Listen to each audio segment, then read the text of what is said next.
4 minutes until showtime.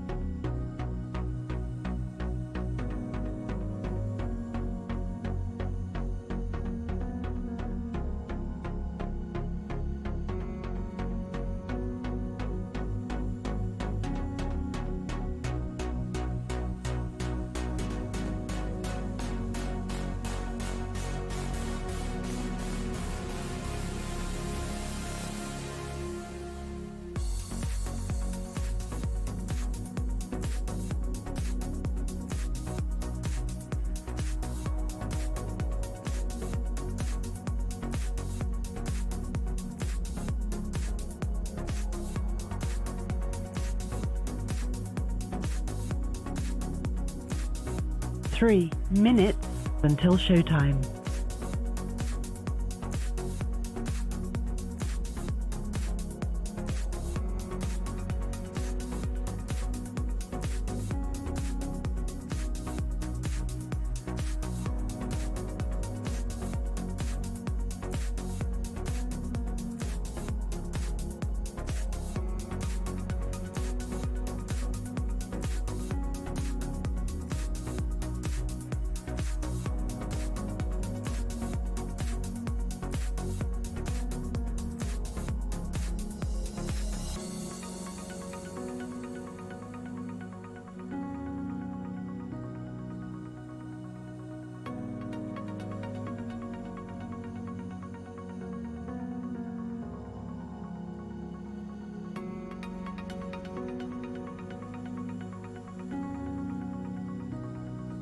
2 minutes until showtime.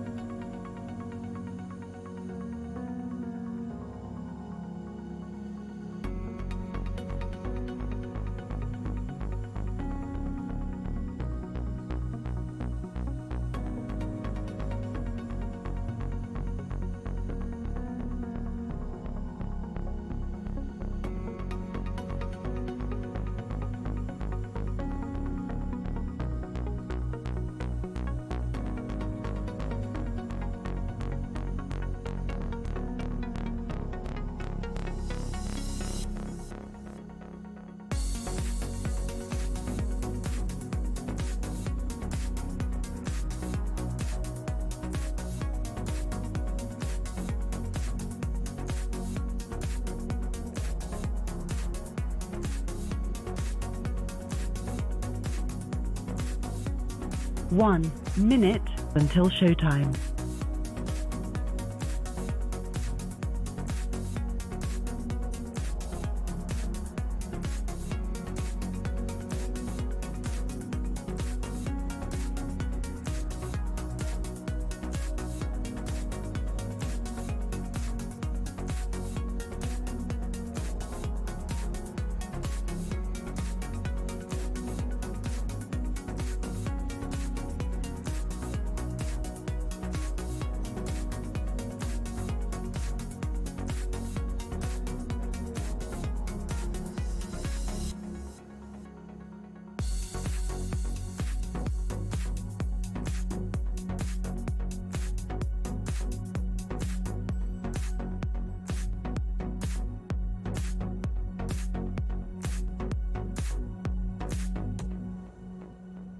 'Your show will go live in 5 seconds. 4, 3, 2, 1.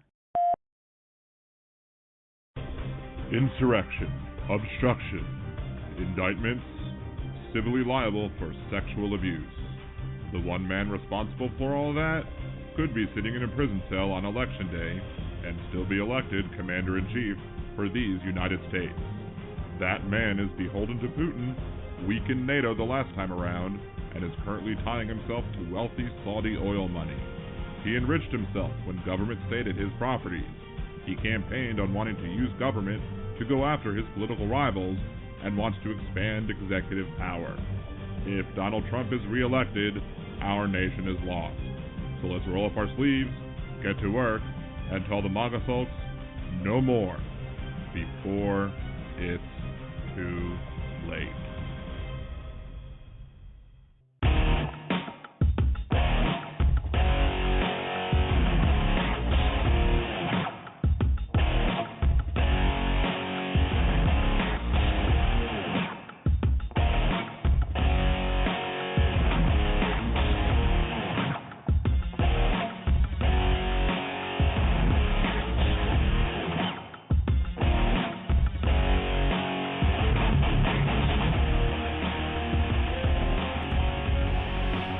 And welcome back to Liberal Dan Radio, talk from the left, that's right. This is your host, Dan Zimmerman, coming at you from New Orleans, Louisiana. To join the conversation is area code 914-803-4131.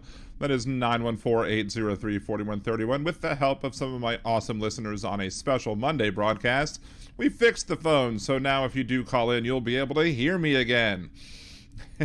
You can also, as always, join us in the chat room over here on youtube.com/liberaldanradio. If you're listening on the Blog Talk Radio chat, come on over to YouTube. It's much easier to pay attention to one chat room than two.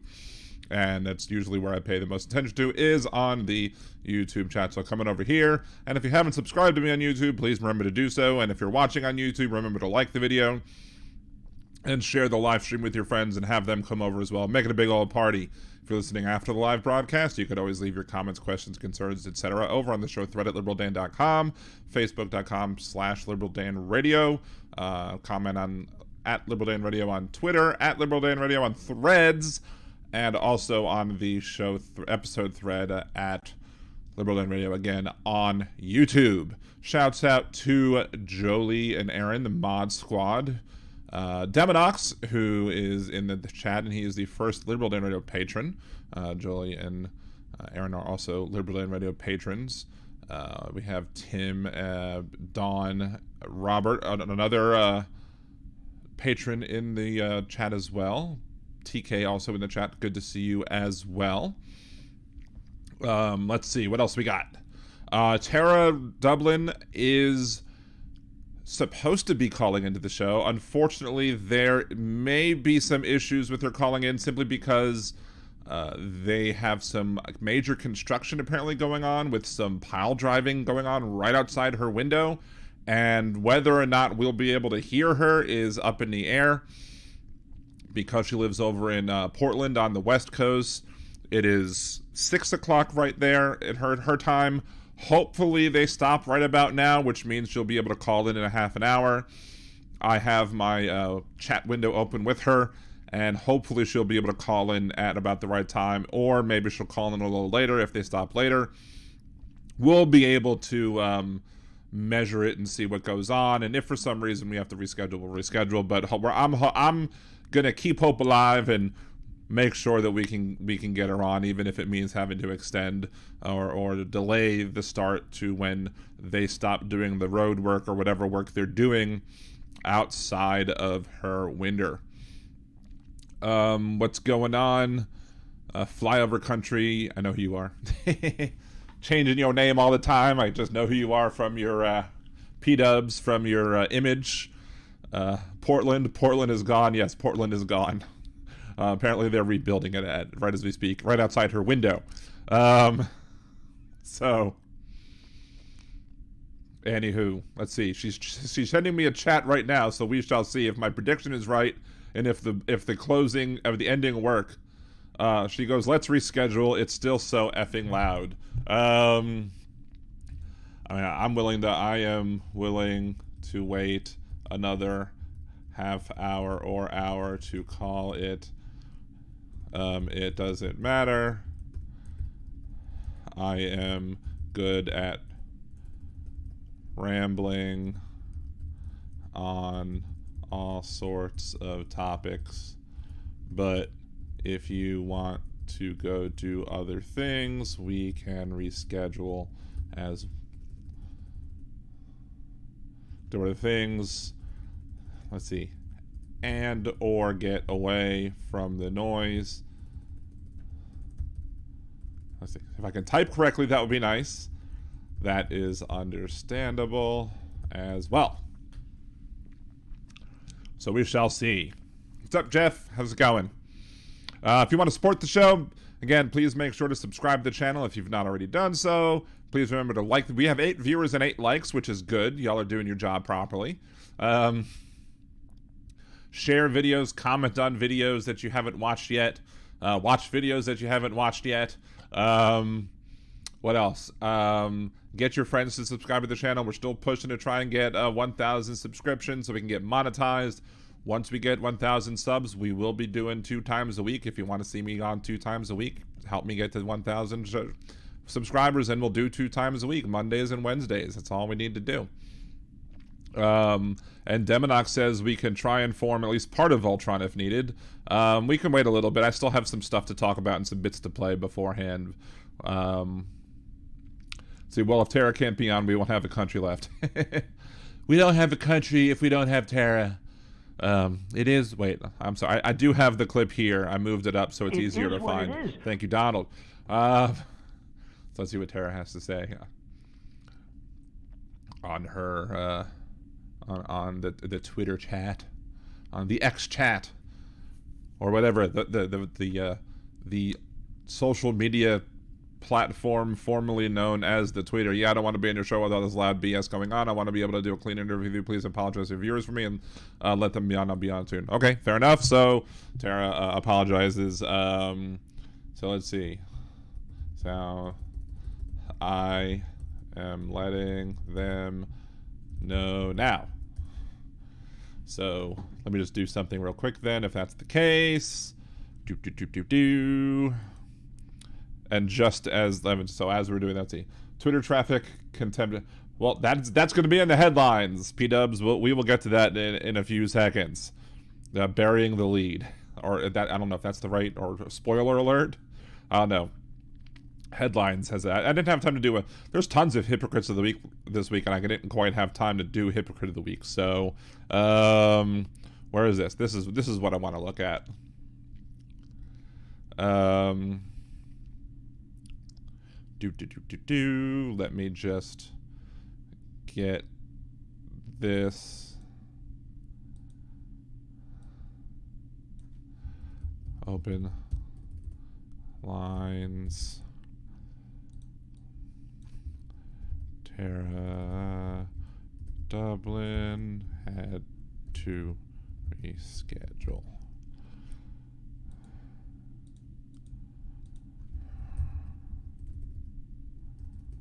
And let's see, let's do that real quickly. Share, download, change this on the fly. Done, download. Boop-a-doop-a-doo. Show image, browse.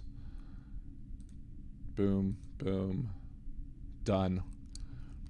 That's done, and then I can change this to on here so that everybody can see this as well. Unfortunately,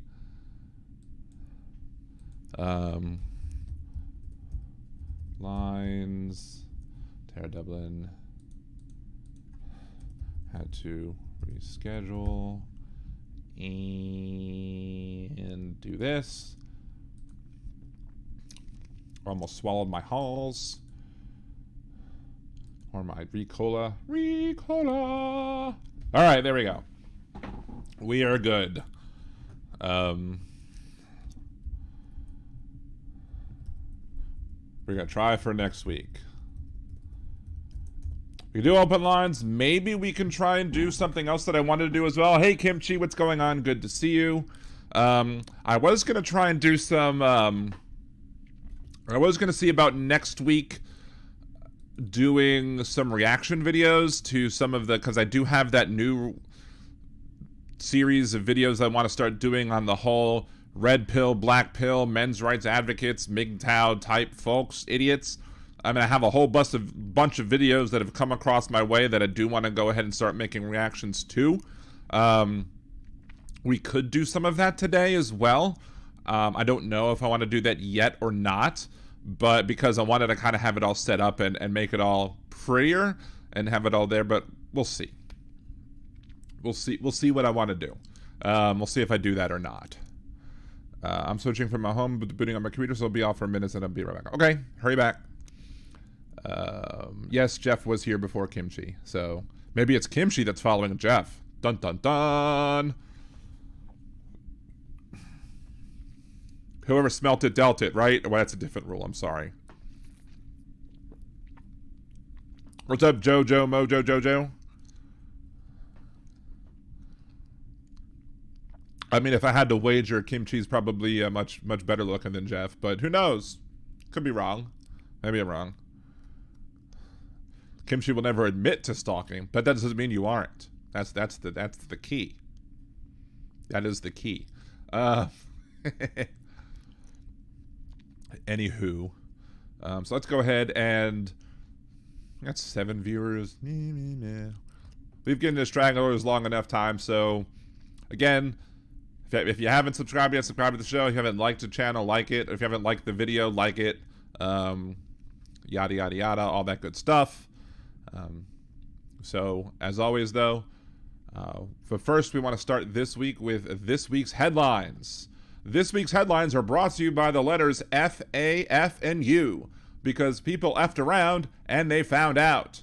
The Ohio Republicans tried to pass Issue 1 this week in an attempt to circumvent a constitutional amendment later in the year to protect abortion rights in the state. Had it passed, all constitutional amendments would have required 60% yes votes to pass instead of a simple majority, thus installing minority rule in the state. Turnout was massive. The measure was soundly defeated, showing that the constitutional amendment that is coming up is now even more likely to pass and more likely to protect body autonomy in the state of Ohio. The Ohio Republicans effed around, and they found out. This social media giant, formerly known as Twitter, or now called X, or whatever, was served a warrant for Trump's account in January. Apparently, X decided it was not going to give it to them. X has now been fined $350,000 for failure to comply with that search warrant. Elon Musk effed around, and he found out. Fulton County DA Fani Willis is likely to indict multiple people on top of Trump in her probe pertaining to attempts to steal the electoral votes in Georgia, according to Rolling Stone. When the indictments come down, all of them are about to find out. GOP donor Anton Lazaro was sentenced to 21 years in prison for sex trafficking of minors in Minnesota. It's always the one who are the loudest who end up being guilty, isn't it? He literally effed around, and he is literally about to find out. Craig Robertson, not the actor, allegedly made a threat referencing President Biden's trip to Utah this week, saying that he needed to prepare camouflage and a sniper rifle. He also threatened Bragg and linked him to George Soros. Listeners to myself or Hal know that comparisons to Soros is a not-so-subtle dog whistle to anti-Semitism. The agents attempted to serve an arrest warrant to the subject, who is now deceased. He effed around, and he found out. And finally, Richard Roberts, Alan Todd, and Zachary Simpson, all persons involved in the attacks on the crew member of the paddle boat that was trying to get them to move their boat so that the paddle boat could dock, all face warrants for their arrests. More charges are also likely to come. While the incident has caused a variety of wonderful memes, and I am definitely on Team Jermichael Phelps, or Scuba Gooding Jr., or whatever other creative names he has been called, the moral of the story is that they all effed around, and they definitely found out. Especially that woman who got hit in the head with a folding chair. That was definitely stone cold. And that was this week's headlines. So, yes, that I was definitely late to the party. Like, I had saw some things about a chair and some things about a fight, but for some reason I hadn't seen everything. But when I finally got to the party, I was wonderfully pleased about all of the memes and all of the mocking of all the people that yes, Steve Austin, that was the joke. Thank you, Aaron, for explaining it to those who didn't get it. Stone cold. I'm disappointed that I have not yet seen somebody putting like the Jim Ross wrestling, like, oh my god, he hit him on the head with a steel chair type wrestling commentary over the fight. Maybe it exists, maybe on wrestling Twitter or wrestling TikTok or somewhere. Maybe somewhere that exists yet, and I just haven't come across it. Maybe I just need to make it. I don't know. Maybe that's my next project that I have to do. At least no guns were used, just good old fists and a chair. Exactly. And there was some guy on TikTok, and I know Hal hates TikTok, and that's one of the issues I was going to discuss with Tara today, and maybe I'll discuss with her next time. One of the things that I was one of the videos, it was some guy was complaining about nobody's talking about the fact that some guy hit a woman over the head with a chair. Well, why do we have to? A, it's a matter of equality. She effed around and she found out. She chose to involve herself in a fight that she had no business involving herself in, and she got smacked in the head with a chair. So there's that. But B, after he did that, the guy had the chair removed from his hands by the police, and he was detained. So the police did their jobs. Why would anybody need to complain about that? They did their jobs. But one of the best commentaries that I saw on that was simply the fact that that people who are upset about the fact that a black woman hit a white woman was that this country has a history of only allowing white men to hit white women, and no, you can't be a black man and hit a white woman. Only white men can hit white women, and everyone was just like, "Ooh, damn, that's a good point." Aquaman is a legit hero. Yes, Aquaman. I love all of the names. I love all of the memes that yes, Gibson Media, the phone line should be fixed. It was a problem on my end. My for some reason, Chrome set the default to my headset mic instead of the podcast mic, and that's what the problem was. That's why people couldn't hear me. It wasn't a Blog Talk Radio issue, but I finally figured it out on Monday. So there you go. Here you go. It is what it is. But before we get to the phone calls, I do want to go ahead and play this week's Words of Redneck Wisdom.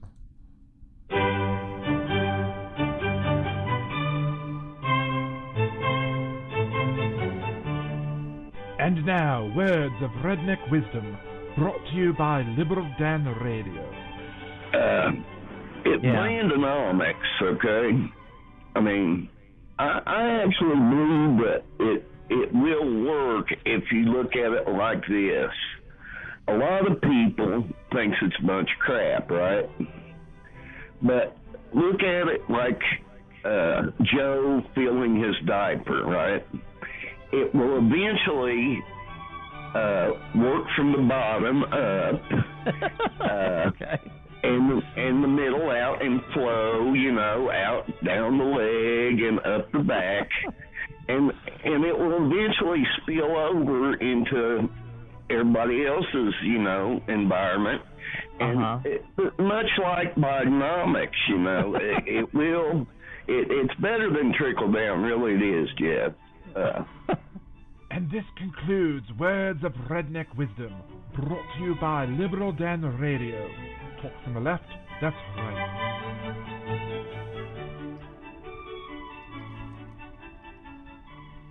The sad thing is, he's right.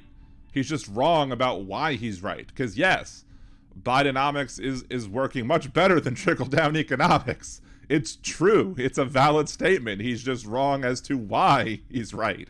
He thinks he's making a funny attack on it, or as he called it, Brandonomics at the first. But he's right. The Biden has managed to slow down inflation, despite the fact that Donald Trump did his best to sabotage the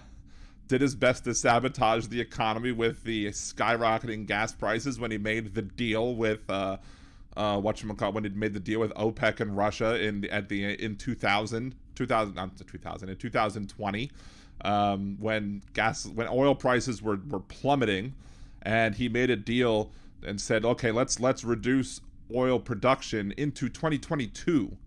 And one of my conspiracy theories that I came up with, which is plausible, I don't know if it's correct or true, but it's plausible, suggests that maybe he had internal polling that knew he was going to lose, and as such, he knew that Biden was going to be the next incoming president, so let's sabotage him by basically saying, okay, we're going to artificially decrease the output of oil, and as such, that'll cause gasoline to skyrocket for Biden, so Biden will be made to look bad. But, I don't have evidence, I don't have proof of that, but it's possible. It's plausible. Thank you, Siha, for the thumbs up. I appreciate it.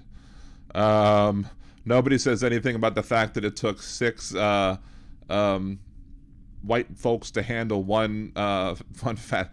I mean, they were probably drunk, and they were actually. They were eventually handling them 6-on-1. I mean, who knows what it would have been, if it was less.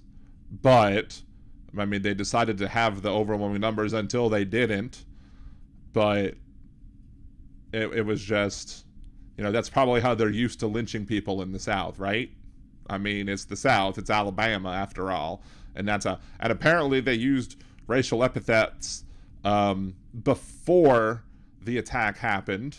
That's being reported. I've also seen it reported in several different places. I haven't seen it confirmed, but I've seen it reported that when the white folks went to the hospital, that they were calling the hospital employees, who were also black, names and dropping N-bombs, and were being refused. They wanted to be served or treated by white folks and not black folks, and the police were like, well, if you don't like it, you can leave the hospital too, and they left. So apparently this was all about race, because again, as I've said on this show multiple times, referencing that Twitter thread that I read a while back, conservative, especially conservative white people, they don't like to be told what to do, but they like to tell other people what to do, especially when it's racist conservative white people and they're being told what to do by a black person. They really don't like to be told what to do by black people. So that's going to get them really riled up in their hoods and robes and everything like that. Even if their hoods and robes are just pretend, because they're out in the public and not wearing their hoods and robes. Aquatic, only 2 people hit the guy. The rest were trying to break it up. I don't know about that, Aquatic. I saw more than 2 people. I don't believe that the other people were trying. And look, if those other people were trying to break it up, they would have broken it up and then they would have started moving their boat. So, yeah, there were people kicking him on the ground. There were 3 people charged, Aquatic. It wasn't just 2, it was 3. And just because only 3 people have been charged now, that I read in my headlines earlier, to go back over the headlines, Richard Roberts, Alan Todd, and Zachary Simpson were all involved in the attack. They have all been charged, but the police have also said that more charges are likely to come. So more people could very well be charged in this. Now, it could very well be that the individual with the folding chair may be charged for hitting the woman over the head with the chair, because maybe that was a little bit much, because she was already prone on the ground and not doing anything at the time. Although, if it was a white person hitting a black woman on the ground, that person would have gotten a medal. So, but, wait, sorry. Donald, that's Donald's line. It is what it is. Thank you, Donald. But yeah, they're good. There will likely be more people charged in this, I would think. Now, whether or not they're charged with the issues of pretending with the boat and trespassing, or whether or not they're charged with the fight, I would bet dollars to donuts that there would be more folks that on the boats, on the little pontoon boat side, that get charged with the attacking the crew member. Now, I was thinking about the dollars to donuts thing earlier today as an aside. The dollars to donuts thing is an interesting saying, because to me, maybe it used to mean like, I'm going to give you dollars to donuts. Like, if you're right, you give me a donut. If I'm right, I give you $1. And that's giving you a good deal because I'm getting a donut and donuts are cheaper than $1. So you're getting better off. You're getting better odds than I am. But nowadays, if I bet dollars to donuts, depending on what donuts we're betting over, I'm getting the better deal, because some donuts are $5, $6, $10, depending on how fancy the donuts are. So dollars to donuts ends up being a better deal in my book than yours. I should say donuts to dollars in some cases. So I challenge anyone to watch the video of the 2 dudes jumped the guy and the other person and punched and kicked him. The WWE vitamin. Yes, Gibson, me, the WWE. Oh, hey! Well, the people, anybody listening on Blog Talk Radio right now, you will not be able to hear any of the audio, because my audio does not, if audio is played on my desktop, it does not travel through to the Blog Talk Radio. So that just doesn't happen. But video of Montgomery, Alabama fight. Start.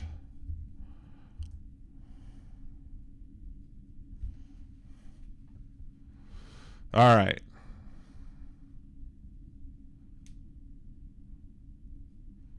So let's see. We are going to, let's close these two windows here. Let's go ahead and switch my OBS to the alternate version. That's not the right one. that's my keep. For some reason it changed. So why is that showing up as the laptop screen? That is bizarre. Properties.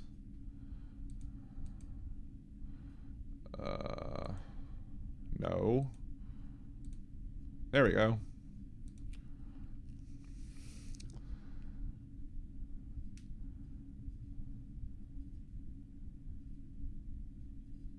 All right, so here we go. We are, let's watch this video first and see. Oh, we're on mute. Hold on, let's go ahead and one hit. So this one guy, that one guy's punching. So there's one guy. One guy. There's a second guy. So two guys. All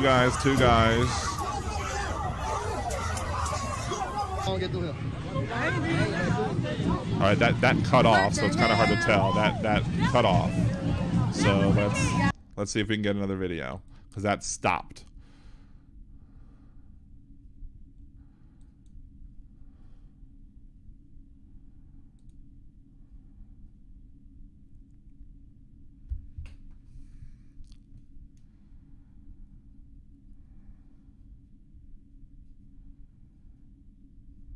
This one has no audio, apparently. We need you to move the boat. Punch. All right, so again, the guy with the shorts and this hat with the mesh hits and punches.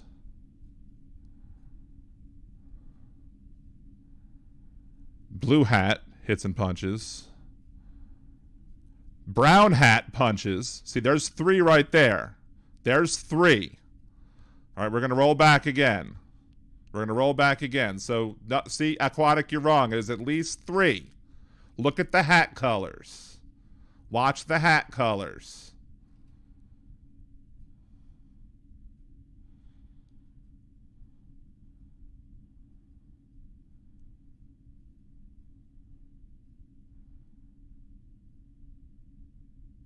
See, hold on. Mesh hat with white mesh.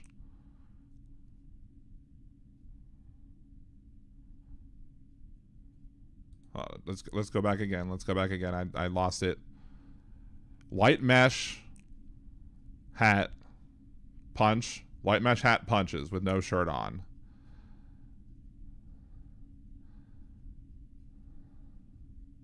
Blue hat comes and attacks. Brown hat starts punching.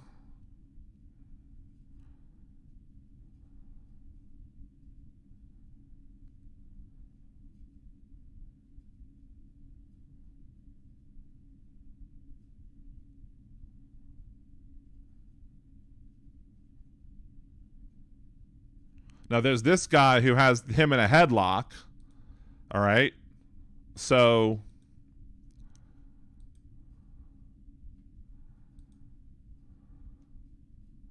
let's go back. Let's go back again. So, the brown guy's punching. Brown hat guy's punching.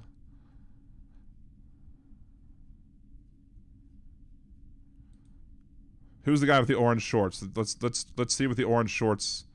Orange shorts guy is the second guy, so that's the same guy with the blue hat. He just lost his hat. So that's the same guy right there.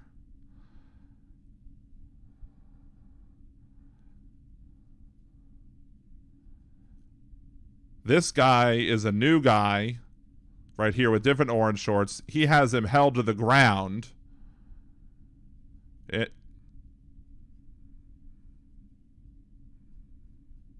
We can't see anything going on right here.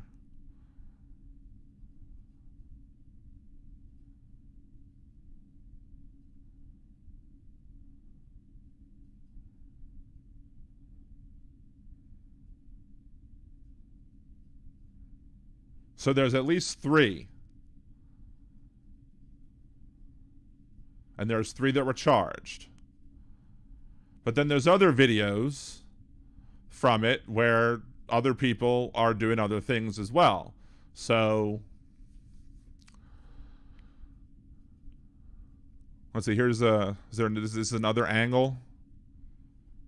Are you sick We don't of need to, we don't need to hear about litter robot. I already have a litter robot.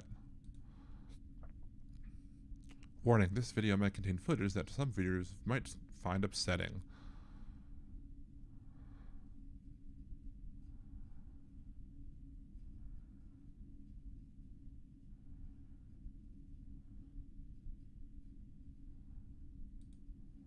All right, let's skip ahead.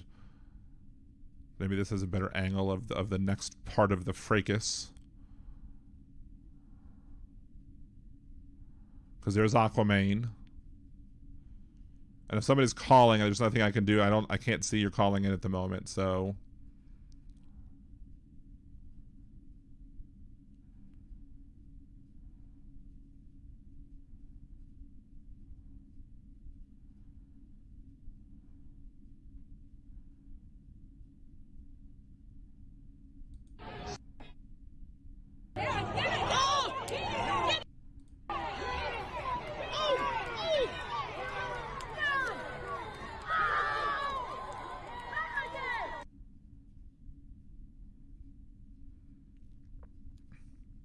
And then just turn into a melee, but you know. Let's see what happened over here to start this side of the fight. Was there a closer? Do we know what happened to start this side of the fight?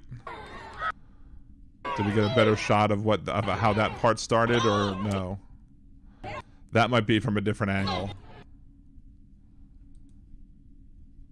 All right, Jojo, thank you for showing up. Hey, Trucker John, what's going on? Good to see.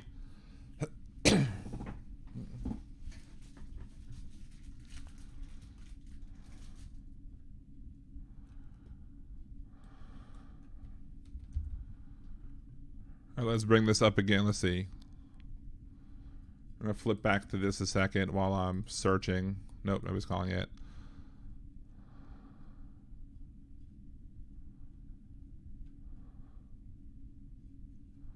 I don't want to use any NBC footage. They might come after me if I use NBC footage.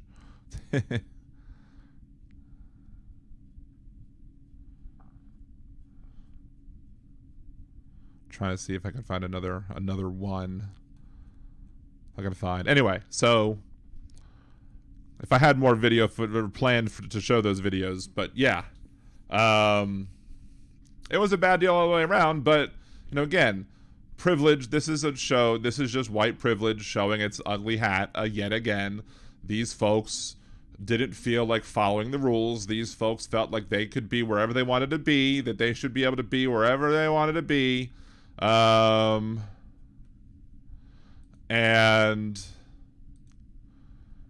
you know, they want to do whatever they want to do. They didn't be told what they wanted to do. They just wanted to, they didn't want to listen. They just wanted to, you know, do what it is they wanted to do and not be told what to do.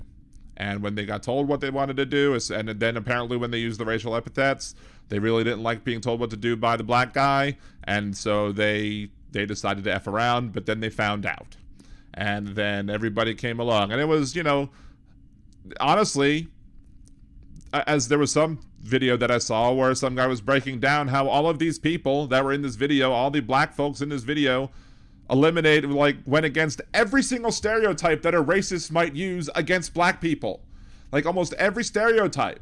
Like, they work together with the police.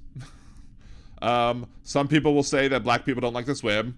Aquaman helped prove that wrong, or Scuba Gooding Jr., or Jermichael Phelps, or whatever it is that, you know, you want to call them. All the names the names are freaking hysterical. I love all the names. It's giving me life. And everything, excuse me, like every possible thing that you could come up with that you know, they want to say that, you know, racist people will say, oh, black people don't like to work. This guy didn't have to do what he had to do. He went above and beyond to do his job. He did his job well. putting all of these racist people who put these racist tropes to shame. Kudos to all these people for standing up to these white racists and putting them in their place. Hashtag Team Jermichael Phelps.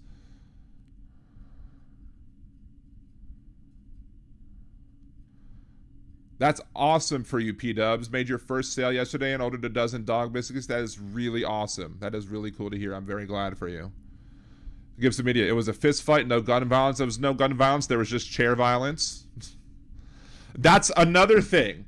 Shirley Chisholm. Shirley Chisholm is a modern day prophet. Shirley Chisholm is a modern day prophet. Because, oh my God, her quote, let me see if I want to make sure I get it. Absolutely 100% accurate. I need to get it 100% accurate. Let's bring it back to the other image. If they don't give you a seat at the table, bring a folding chair. She knew. She just knew. She's a prophet. She knew that, bring a folding, not just any chair, bring a folding chair. And all of the Montgomery puns about jokes about lift every voice, those are just awesome. I need to find some of those. Montgomery lift every voice jokes.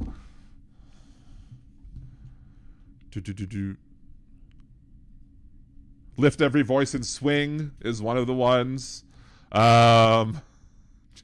That's awesome. Just hilarious.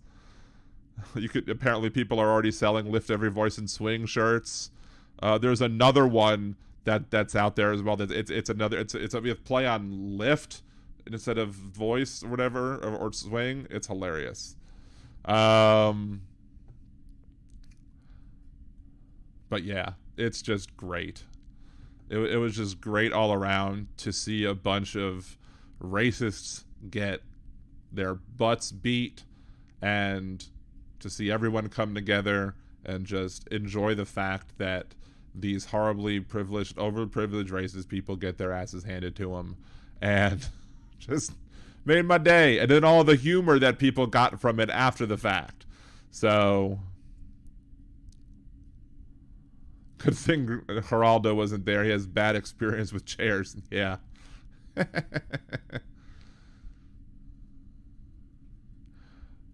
I don't think his name was Jermichael. They just were calling him Jermichael Phelps because Jermichael sometimes is the name that black people will be had. Let's see, what's the name of them? What's the name of the Montgomery swimmer? Aaron Rudolph is the guy's name. That's the 16. It was a 16-year-old kid who jumped out the boat and swam to help the black security guard. So his name. So yeah. Just hilarious.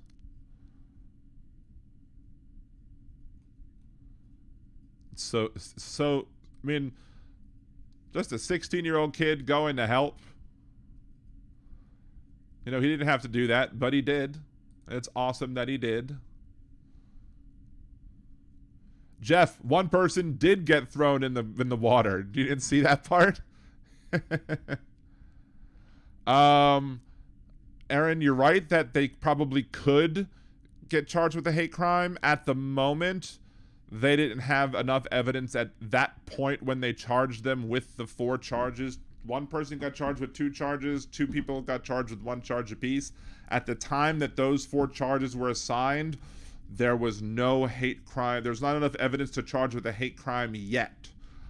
But it's possible that if enough evidence comes forward later, that they could then charge them with a hate crime afterwards. Because you could always charge, there's always time to charge with charge people with other crimes later after the fact. you can always charge with one crime now and then charge with other crimes later, just like they did with Trump. They charged Trump with, 36 indictments in the documents case, and then they added more charges in the documents case. Before then, they added the 4 charges on the January 6th case, but they added additional charges on top of the initial charges after the fact. And I think one of those charges that they added on top of the original 36 was I think related to the document that he showed at Bedminster, where he was showing the 4 individuals the papers that were based on an attack plan that were given to him by the people in the Pentagon and the Army or whatever.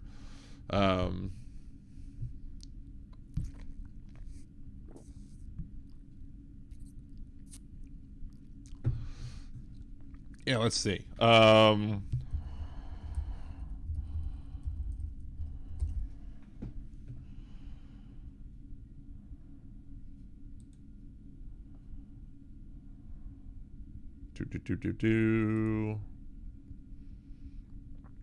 on.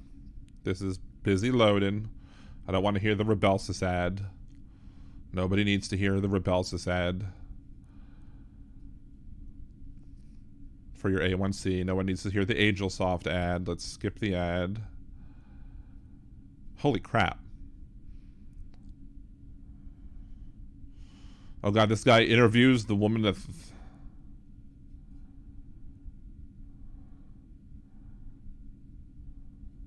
Nope. That's not...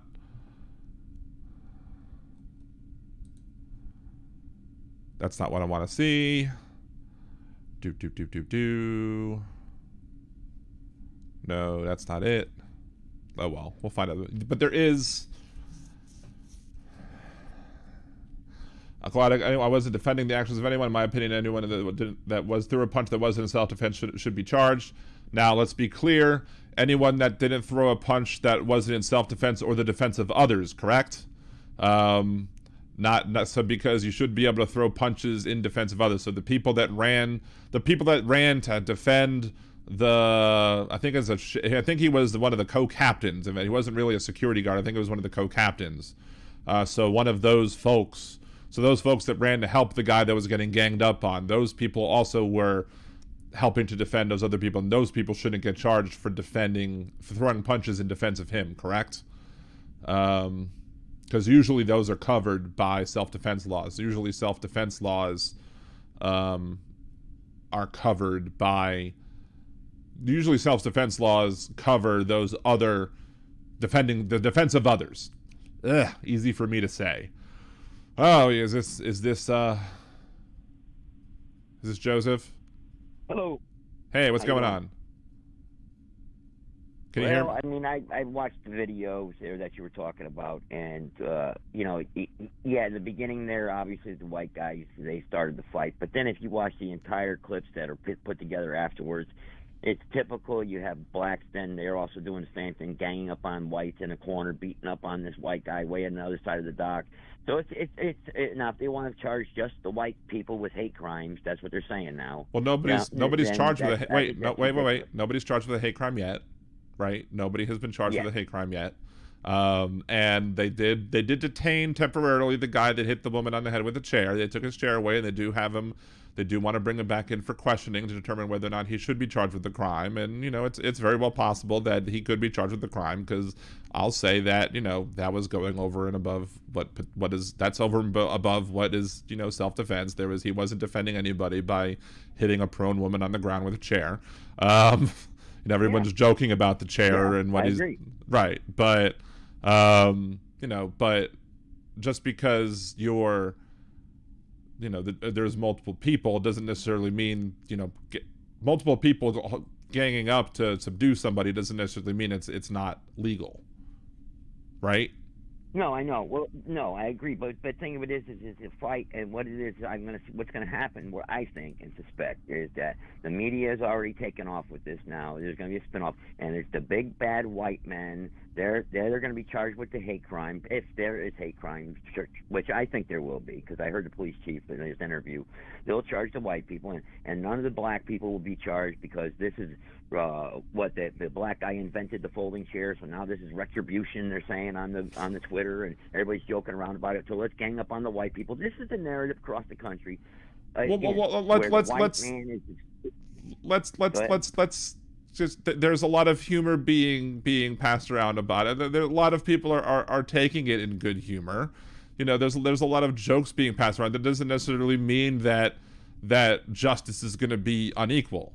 You know, but you know, in the case, this isn't about just the general. If it was the other way around, the black people would have been shot. No. If it was the yes. And you know, come on, there would be marching right now in Alabama. There'd be cities burning down. There'd be protests. They'd be burning down Dollar General. Because the black people would have been shot. That's why there would have been protests. Because the black people would have been shot.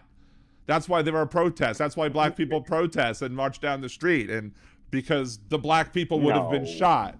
How many do I have to go down and list all the black people who have been killed by police unnecessarily?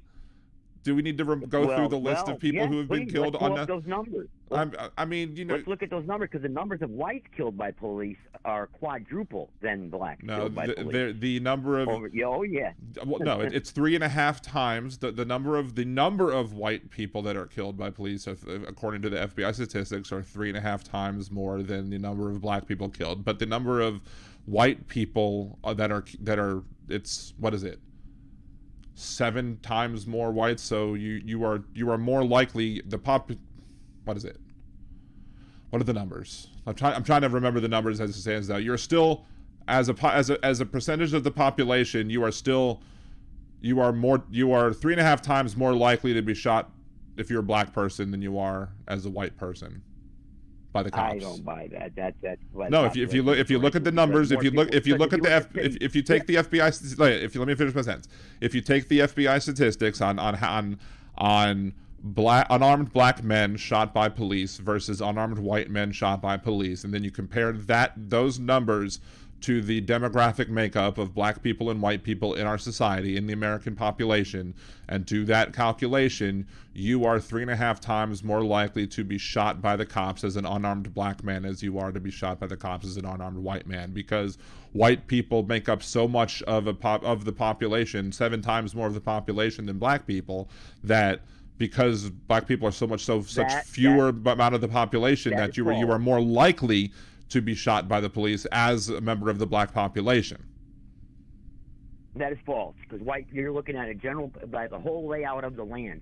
If you look at the cities where all these shootings happen, blacks are more populated in cities than whites. Blacks own more majority of the population in major cities. So you can't use that narrative, that talking point, because you're talking about the entire population, the entire country, and of course in the land mass, yes, whites outnumber blacks. But you can't use that number because it doesn't. Like I said, I think that further exemplifies my point. I think that makes my point even stronger. Because the black folks are more centralized in the bigger cities, so therefore they're more likely to be shot by police, whereas the white folks are more dispersed through the countryside, so therefore they're less likely to be shot. See my point? Well, I know, but you can flip side the coin too and say, well, they're not shot as much as whites. Why is whites killed more often by police in the cities across America today? Because whites are not shot in, let's say, Hicktown, Alabama, or northwest Montana. We don't see police shootings up there. There's always happening in Atlanta, Philadelphia, New York City, California, Los Angeles, places like that. That's where these shootings usually happen. In these larger cities or these inner cities across America, which reminds me, I wanted to talk to you about, look at the crime in Washington, D.C. They did the numbers check today. 3 times as likely shootings in Washington, D.C. I mean, the level of violence in these liberal-controlled cities across America is just out of control. I mean, sure, are you willing to at least admit that point? These liberal policies in these cities are not working. Okay, you're picking out Washington, D.C., but we have... As an example. All right, as an example, but there are a lot of the cities that have, disproportionate or high crime rates. Like a lot of times, conservatives will point out like Chicago, but in reality, it's other cities that on a per capita basis are worse than Chicago. Like on a per capita basis, Chicago's much lower on the list than by raw numbers. So are we talking about per capita, or are we talking raw numbers? We could do both if you'd like. I mean, just in generalized, violent crime across the board in all cities across America is up. Look at San Francisco.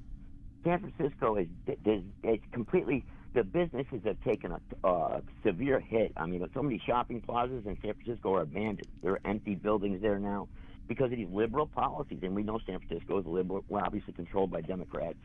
And their Democratic policies have failed the city. Are there conservative-run cities? Like, what conservative-run cities are there? I don't know of any, to be honest with you. Okay, so is it a matter of the fact that it's a liberal-run city, or is it the fact that when you have such dense populations together that you're more likely to see higher levels of crime simply because of the fact that you have higher numbers of people concentrated together, and you also end up having, because in cities you're more likely to have higher levels of poor people living together because you're more likely to have like apartment complexes and mass living situations together and mass apartments of like Section 8 or other types of public housing together, whereas out in the countryside you're more likely, or out in the suburbs you're more likely to have single family dwellings, and so you're probably going to have less crime because you're more likely to have higher income folks, so it's less likely about the policies of being liberal and conservative being in control of the cities, and more likely about other factors that are determining and causing crime to be in those cities. That's interesting. Okay. That's an interesting point of view, but let's look at that, because we all know there's a lot of I live in the South in North Carolina. We have I live outside of Reidsville, which is a poor city, and they have poor neighborhoods there where we have trailer parks, which are predominantly white, so they're poor and run down, and there's a lot of homeless there. So, but we don't have shootings every day there, so the crime isn't running rampant. Is there crime more than other areas? Yes, because that's a good point. Poor economic conditions, yes, that contributes to crime. But you don't have the population density adding to it. So you have the poverty in the trailer parks, but you don't have the population density that also affects it. So if you have higher populations, you're more likely to see incidents of crime. So the more people you put together, the more likely you are to have people doing things. Like if you put 5 million people into a city as compared to 200,000 into a countryside or whatever, you're more likely to have people doing any specific thing that you want to talk about. You're more likely to have more cases of alcoholism in a city than you are in a countryside as a raw number, because you have more people. You're more likely to have higher numbers of almost anything in the city than you are in the countryside. I could probably not think of anything. But there are lots of other things that I could point to. For example, like there are lots of maps that you could see where let me see if I can pull it up. If I need to be able to use my search foo properly. When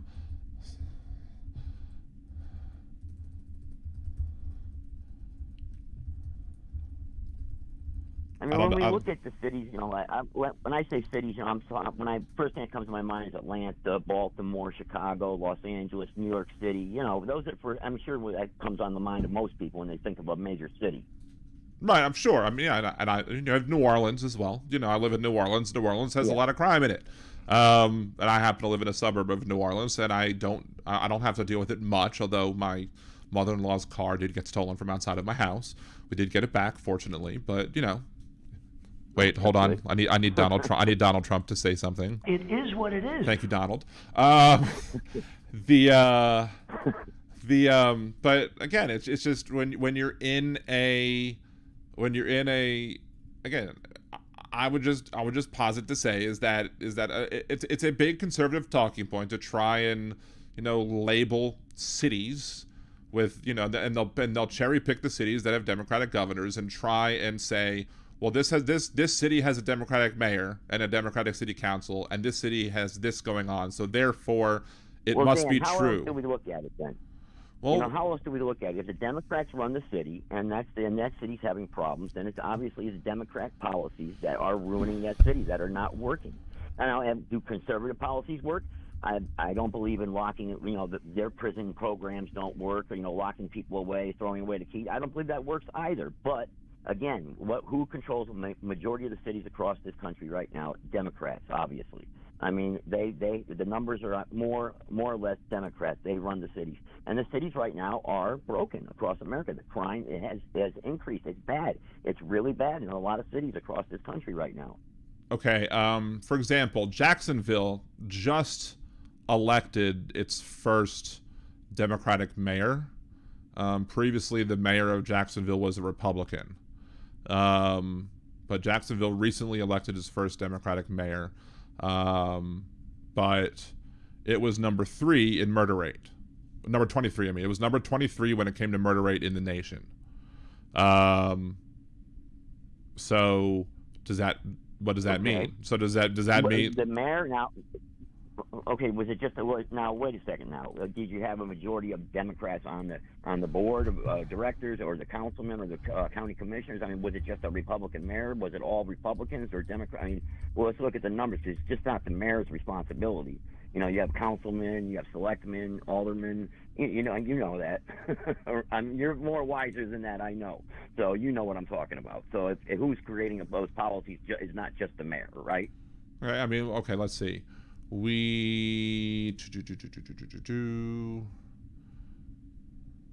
Jacksonville City Council has a composition of 14 Republicans and 5 Democrats.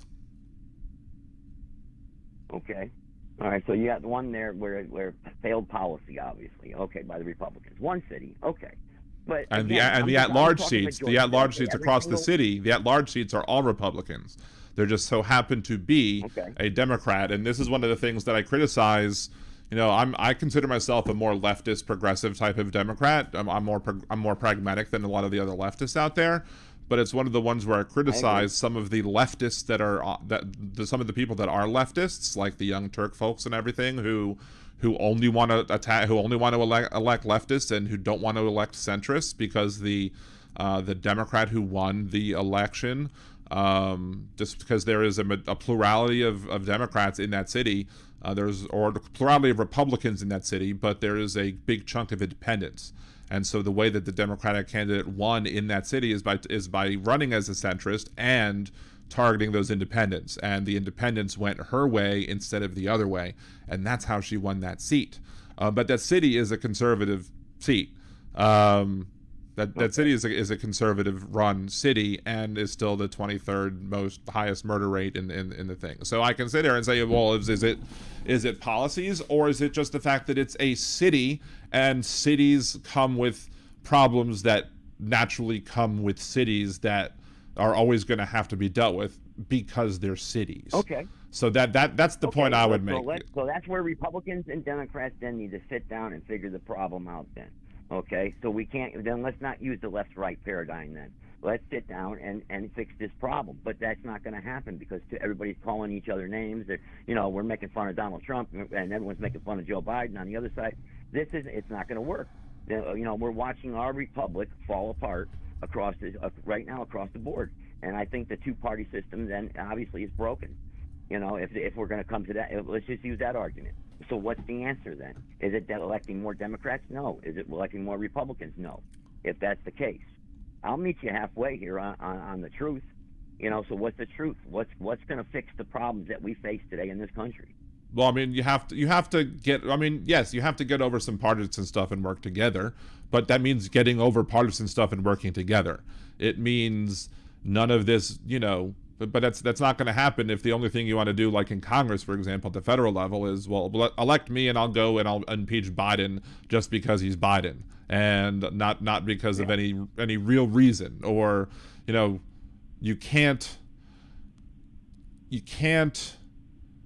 you have to want to work together. But if McCarthy, for example, decided that he really wanted to work together with Joe Biden for the good of the country, McCarthy would lose his seat, and somebody else more extreme would get elected to the Speaker of the House, and there would be even more obstruction because there would be a revolt in the Republican Party, because there is a major chunk of the Republican Party that doesn't want to work with any Democrat. But that would be the same. Yeah, but it was the same when Trump. Imagine Pelosi working with Donald Trump. Pelosi did work with Trump when Trump was in it. They passed tons of stuff during COVID to get stuff done. They gave up a lot of during things. COVID. Yes, during COVID, because they understood that there was a need to get stuff done. And Deminox, I'm going to get to you in a second. There was a need to get stuff done. And they understood that it was a need to get stuff done, so they put aside the political differences, and they made compromises, and they wanted. They even said, okay, united. Yeah. Well, they wanted things like liberties of Americans. Well, they wanted things like, you know? One of the things that they compromised on, which I wish they didn't have to, was they wanted some form of way to be able to make sure that the money was being spent properly in the COVID relief funds, and they were like, no, we don't want that. Trump was like, we don't want that. So they're like, fine, do it your way. And then we ended up getting a lot of people getting PPP funds who shouldn't have gotten PPP funds, thus causing a lot of people who needed PPP funds to not be able to get PPP funds, because companies like Fogo de Chao and other big companies got these zero interest loans.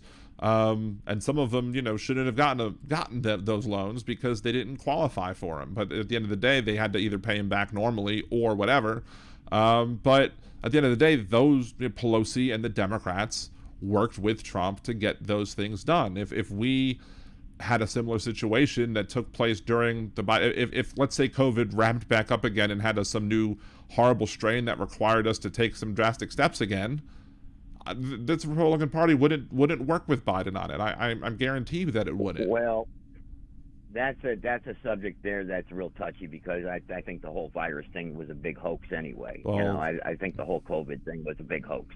I mean, it's the disastrous policy that came from that, and the taking away of people's liberties during the so-called lockdowns was absolutely unconstitutional.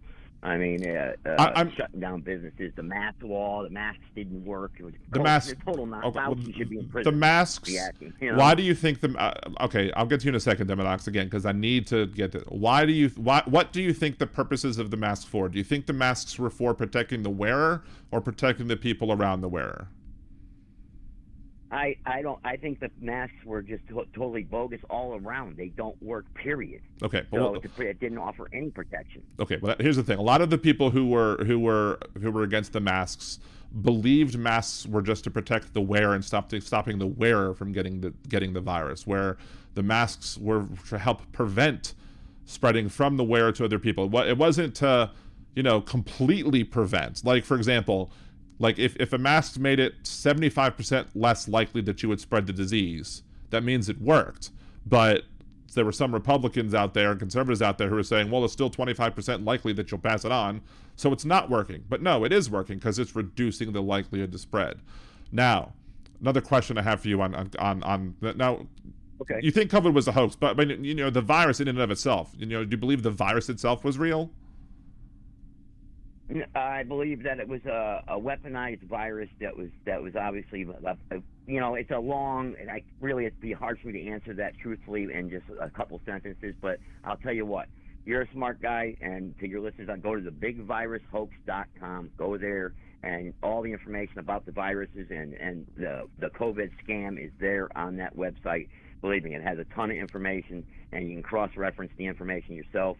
That could be another subject that you and I go round and round about, and I can pull my notes up, and believe me, there's a lot of information out there that is misinformation, and a lot of people have been hoodwinked about this COVID scam out there, and yeah, you're right, they may ramp up another strain of it. But I know you got other callers, but I appreciate you taking my call, and it's always good talking to you. All right, it's possible Deminox might want to ask. It's possible Deminox might want to ask you a question too, or make some points to you. So hang on a second, but I do want to make a point to you as well. which is that let's just assume for a second, that, COVID is just a legitimate virus that, because I believe it's a legitimate, I mean, I've had it, I've had it a couple of times. I had it very recently, even though, but I was better because, I had some medicine afterwards and I got the Paxlovid and it worked. Now, and here's the thing. There are lots of conservatives out there who wanted us to not lock down, to not wear masks, and who wanted us to just go about our regular day, regular lives, and because they said that the death rate of COVID was only 1%, and as such we should just go for natural immunity, and that we should just go for natural immunity, let it spread around, let everybody get it, since the death rate's only 1%, and not let it risk our freedom and security or whatever for whatever. My point on that is twofold. Is that because somebody else had made this point to me earlier today, and you gave me a good reason to bring it up.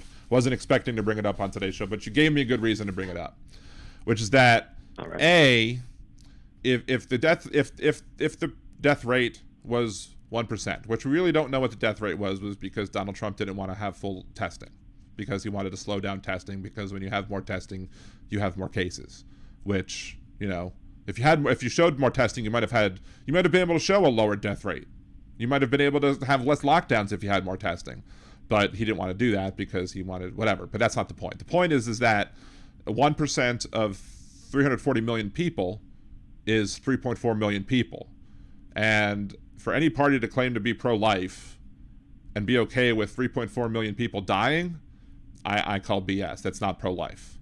But the other thing is that if you have all those people getting sick at the same time, we don't have the capacity in our hospital systems to handle that many people getting sick and going to the hospital. So therefore, our hospital systems would then have to make choices as to who gets treated and who doesn't get treated. So that not only would mean that we'd have lots of deaths from COVID, but people who would normally get to have treatments at the hospital, but, and would normally get treated there, would not be able to get treated and might additionally die who wouldn't normally die because they wouldn't be able to get their normal treatments at the hospital. That's why we needed to have lockdowns. That's why we needed to close things down. That's why we needed to have distance learning. That's why so we could slow down the vectors of transmission, so that we could make sure that it didn't spread as fastly as it would have otherwise, to make sure that we didn't put a strain on our hospital system, because that way we could control it as best as we could, allowing the vaccines to be created, and as such allowing another tool to fight it. Now, I know you don't want you don't want the jabs, you don't like the jabs, you don't like the vaccines, and that's understandable. No one was forced, no one was literally forced to take this vaccine. You might argue, well, some people was forced for their jobs, but anybody could have quit if they didn't really want to take that, and that's fine. And then people say, well, that's unreasonable, but whatever. I actually chose to take part in a vaccine trial because I wanted to help out, and that was my choice, and I did it, and that's fine too. But thing is that even Donald Trump pushed the vaccines and pushed for the vaccines to get promoted and get out there and be created. So with the Project Warp Speed and everything. So even Donald Trump. So even he saw the importance of having vaccines. Now, you might disagree with it, and that's fine, but we can all have disagreements. But when it comes to any virus like that, and the biggest problem is that we now see is that if the next virus, if there's another virus that comes around, let's say there's another virus that comes around, and let's just say, for the sake of argument, this next one I would say is also legitimate, but let's say in your eyes it is legitimate, and whatever. Okay. Let's say it is a legitimate virus, regardless of what you feel about COVID. How many people, because there was so many people fighting the COVID things, are going to then not follow the rules because of everybody panicking? Wasn't it better to be safer, to follow these rules? I mean, you give up, there's the quote about giving up, freedom in the case of security, but we had people who died. Yeah. We had people who did die from COVID. We had people died of COVID, and not just with COVID, of COVID. And regardless of whether you think it was manufactured by the Chinese to harm people, that's even more of a reason to do what you needed to do to protect your other people, to protect your fellow man. Like, in World War II, there were a lot of people that were asked to make sacrifices in their personal lives so that we could win the war, right? And people didn't complain. People rolled up their sleeves. They did what they needed to do, and we won the war because we made the sacrifice. We were told to not buy certain items. We were told to do without certain items because these certain, manufacturing was needed for the war. We were told to help out and do things that we normally wouldn't do because we needed to beat the Germans and the Japanese, because we needed to win the war. It was important. And Americans pulled together and did the things that we needed to do and made the sacrifices that we needed to do in order to win the war. But to win the war against the virus, and if it was really a manufactured Chinese virus made to attack us, the Americans, then in reality, if that is a true statement, if that is a true thing, if that turns out to be the absolute truth, then it really was something that was a war, and y'all were unwilling to help us fight against the war because y'all didn't want to be inconvenienced, and y'all were unwilling to do what was needed to do to help protect your fellow human beings in not helping to prevent the spread of the virus. And that's, to me, that's problematic. To me that's I can only imagine how a lot of the people who were, and I say y'all, I'm not necessarily saying you, I'm just saying conservatives in general. I can only imagine how a lot of these people who were fighting the temporary, shutdowns and everything, and the rules that were put in place, how these people would have acted in the middle of World War II. I don't know if we would have won World War II if those people existed back then, because they wouldn't have wanted to make the same sacrifices that, they wouldn't have made those sacrifices. They would have fought against making those sacrifices. They would have said, we don't need it. We don't need to make those sacrifices. Anyway, let's go to Demonox, form 2/3 of Voltron, because I don't know, Yosh is probably not going to call in, but Demonox, what you want to say? First, can you hear me, and is this too loud? I can hear you, and you're not too loud. Okay, great. I'm just got my microphone plugged back in. So going back to that whole thing about blue policies basically being the reasoning behind the violence, the crimes, blue states, red states, and all that stuff. I live in Massachusetts. I was wondering if the caller would consider Massachusetts to be the bluest or one of the bluest states, especially considering Maura Healey's policy of the right to shelter and immigration, or would we not be considered a blue state? Just wondering on that first. Well, it's obviously Massachusetts, I would say, is I don't know the demographics up there, but I'd say that's a Democratic controlled state, right? That's a liberal state. Very, very, very Democratic. We usually only have a Republican governor, but only sometimes. It's flip-flops, but all of our policies are very, very blue. Now, a state with a very similar population, or pretty close anyways, would be Tennessee. So Massachusetts got 698,000, is that 6 million? 6984723 for population. Tennessee, would you say that Tennessee is a conservative state? Red state? Red run? I'm not too familiar with Tennessee. Its voting history is pretty red. Sure. Its governor's pretty red. Everybody in there is pretty red. And their population is 697,218. So they're very neck and neck. Now, one of the policies Massachusetts has is a higher minimum wage for better state of living. Our minimum wage right now in 2022 was $14.25. Now it's up to $15. Tennessee's minimum wage was $7.25. So lower cost of living. Massachusetts is a little bit liberal on that policy, I would say. When it comes to the number of police force, Massachusetts, a lot of people say that states, if you don't have enough police, if you're not supporting the police, you're going to have more crime. More police equals less crime.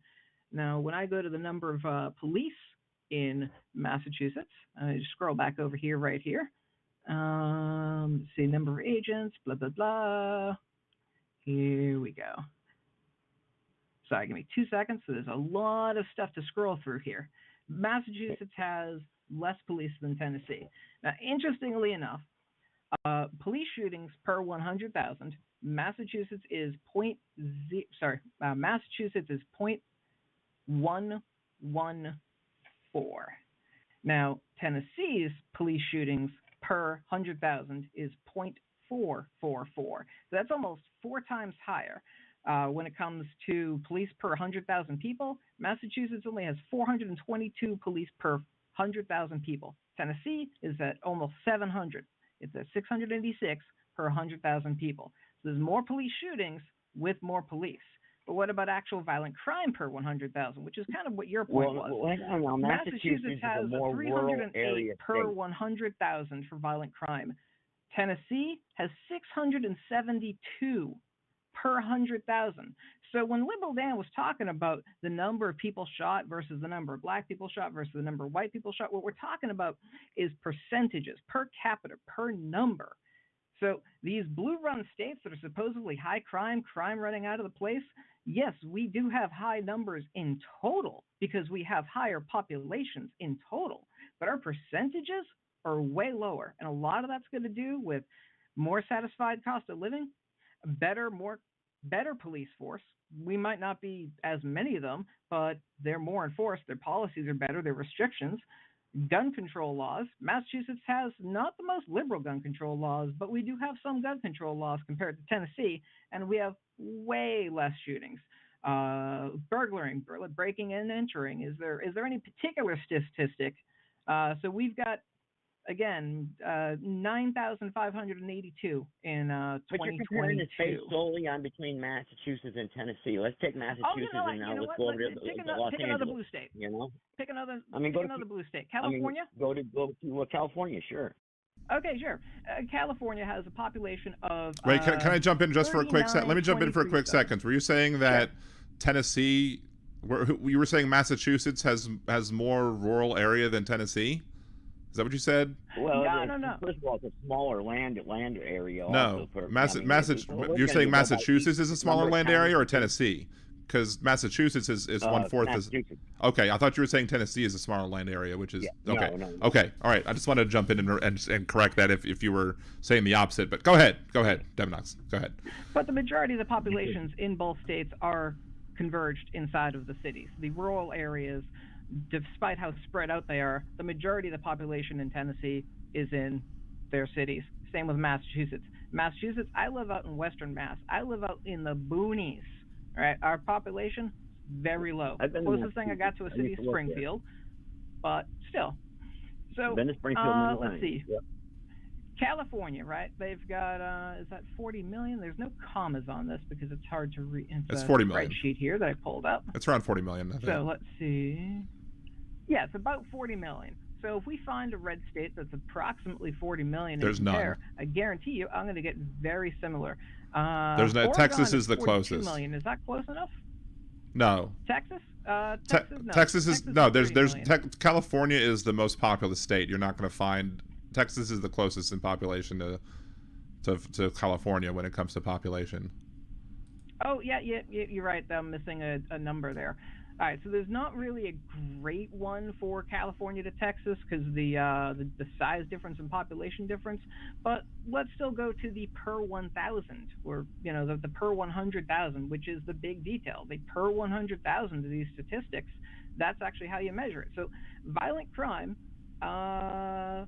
in California is actually pretty close. It's 442 per 100,000, but Texas is. Oh wait, no, I still have Oregon, huh? Let me highlight Texas.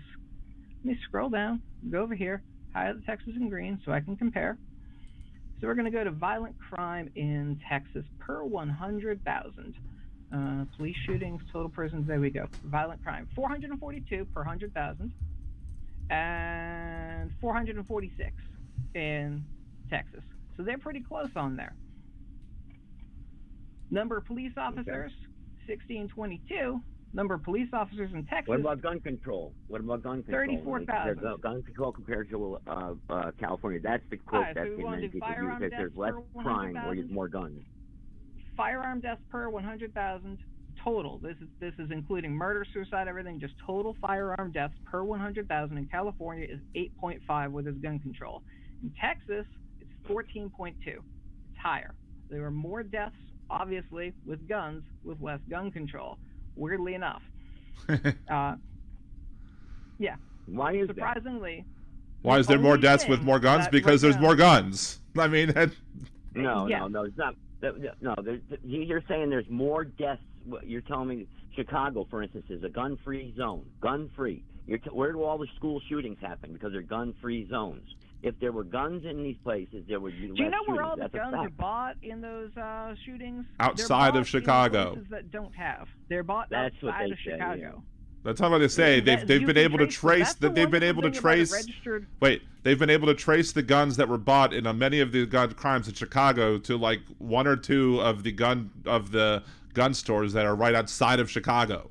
Like the guns are bought like in like one or two of these gun stores in the county, like right outside Chicago. They go buy them there, and then they bring them into the city, because in my opinion, and it's been my opinion on Liberal Dan Radio, and this is my personal opinion, that because the Constitution, it talks about a well-regulated militia, that it should be the federal government that should be regulating the militia, and it shouldn't be states and local governments regulating the militia. The regulations on guns should be done at the federal level. It should be uniform across the board, and you shouldn't have these little patchwork of regulations when it comes to guns, so it's not confusing when you go from state to city and state to city.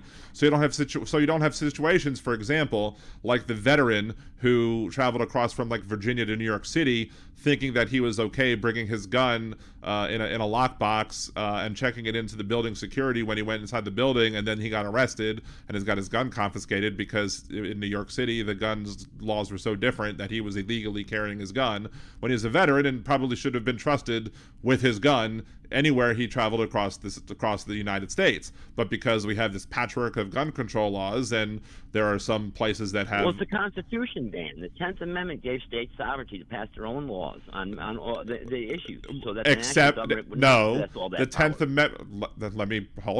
Hold on, let me bring this up because I have this available now. Yeah, that's not what the that powers means. delegated to the United States by the Constitution, nor prohibited to it by the states, are reserved to the states respectively to the people. So powers not delegated to the United States. So if a power is delegated to the United States by the Constitution, are not given to the individual states. So if the power State law cannot supersede federal law. That's a whole You're telling me you're telling me that the federal government trumps state law? Well, there's the supremacy clause. There's one thing, but I'm also telling you that if the power, that's why in the previous show, in the season finale of Liberal Dan Radio, season 11, why I was very vehement in saying that that states don't have the power, that Governor Abbott didn't have the authority to build his little pontoon wall in the river, and he doesn't. Yeah. He doesn't because the power to control the border belongs to the federal government. Since the power to control the border belongs to the federal government, it's not a power that is given to the states via the 10th Amendment. So states don't automatically get all the powers. They just get powers that are not given to the feds, and powers that are not restricted to the state from the states having them by the Constitution. So if the Constitution says, let's talk about cannabis for a second, actually. But hold on. But let's not talk about. Let's wait on cannabis for a second, because I'm still making the point there. So if the Constitution, if I would make the argument that the Constitution gives the federal government to regulate the militia, because the Second Amendment says that the militia is to be well regulated, and as such that gives the federal government the power to regulate the militia. As such, that would not be a power that is now given to the states via the 10th Amendment. So therefore, it shouldn't be the states or the cities or municipalities making gun control laws. It should then be the federal government, which I would think that generally you would support that, because that would prevent cities like New York and Chicago and New York, Chicago, and San Francisco from passing overly restrictive gun control laws, and you would have to get a consensus in both the Congress, in both the House and the Senate, to be able to pass a general, more uniform, gun laws that would basically probably be a more consensus, more uniform set of laws that would prevent people like that veteran from being arrested from bringing a gun from one state to another. It would be more uniform, but. How can the District of Columbia determine what another state? The state legislators retain all their sovereignty to pass laws as they see fit. The federal government also has the power to intervene when it suits the national interest, and under the supremacy clause found in Article 5. federal laws and statutes supersede state law, yes. But federalism, or the separation of powers between the state and federal government, was entirely when the founders, I mean, I don't understand how you don't get that, Dan. But I mean, understand that the states, because the 10th Amendment says that the only powers that the state gets powers that are not given to the federal government. If the power is not given to the federal government and is not specifically restricted from the states get that power. So if the power is given to the federal government, it's not a power that the states get. That's what I'm saying. I don't understand why you don't. I don't understand why you don't get that. I don't understand why conservatives don't get that. The 10th Amendment gave states sovereignty to pass their own laws on many issues so that the national government would not possess all the power. With the balance, individual states are able to offer citizens more rights than the federal government can offer. That's obvious. Well, no. The 10th Amendment is not about rights. 10th Amendment is not about rights. The 10th Amendment is about powers. Rights are a completely different thing than powers. Let's not conflate rights and powers. Bill of Rights, yeah. Right. The 10th Amendment is part of the Bill of Rights, but the 10th Amendment doesn't mention rights at all. 10th Amendment only talks about powers. The 9th Amendment talks about rights. 10th Amendment talks about states' rights doctrine. States' rights are there's no such thing as states' rights. State has. No such thing as states' rights. To govern themselves on how could that be? Because the states govern themselves on a lot of the issues today on our day-to-day. Power, not a right. It's powers, not a rights. Rights and powers are two different things. 9th Amendment says the enumeration in the Constitution of certain rights shall not be construed to deny or disparage others retained by the people. People have rights, states have powers. They're two different things. And that's another thing that I don't understand why conservatives conflates rights and powers. States should never be considered to have a right. A right is something that should be precious and special and only had by persons. And living, breathing persons and not corporations. But that's a whole different subject. But powers... Name one amendment that mentions ownership. The States' Rights Amendment, though, that also says that the national government is not allowed to stop certain decisions that individual states make. I mean, now we're twisting the words around here. Okay, I'm not twisting anything. Rights, I understand. Powers. You want to say powers? Okay. I want to say powers the because the Constitution says that the power is not delegated to the United States by the Constitution, nor prohibited by it to the states. Okay, so we'll say powers if you want. Yes. I just say rights as a figure of speech. Okay. I'm nitpicky because I believe rights are important. Right. I believe rights are important. I believe I believe that the founders used these words specifically, right? I mean, if we're going to be textualists, we should be textualists, right? Are you a textualist? Not as much as you are, but well, I'm not necessarily as big of a textualist either, but because I don't know how you are. I don't know how anybody could be a textualist with the 9th Amendment. But okay, if you're not a textualist, then fine. But still, if the founders wanted to use the word rights, they would have used the word rights. They used the word powers, so it specifically meant powers and not rights. So. And so those things to me are two very strong and different things. Power is something that a government can do. A right is something that people inherently have the ability to do. So. Okay, so what are the powers of the states, for instance? States, well, I know it says states' rights here, but states' powers, for instance, the death penalty. You know, they have the right to implement the death penalty. That shouldn't be a federal thing where the federal government can tell a state that they have to execute one of their citizens. That would be totally absurd. Sure, but that's not something that is enumerated in the Constitution, and as such, it is something that the state can determine whether or not. Now, unless it is determined that in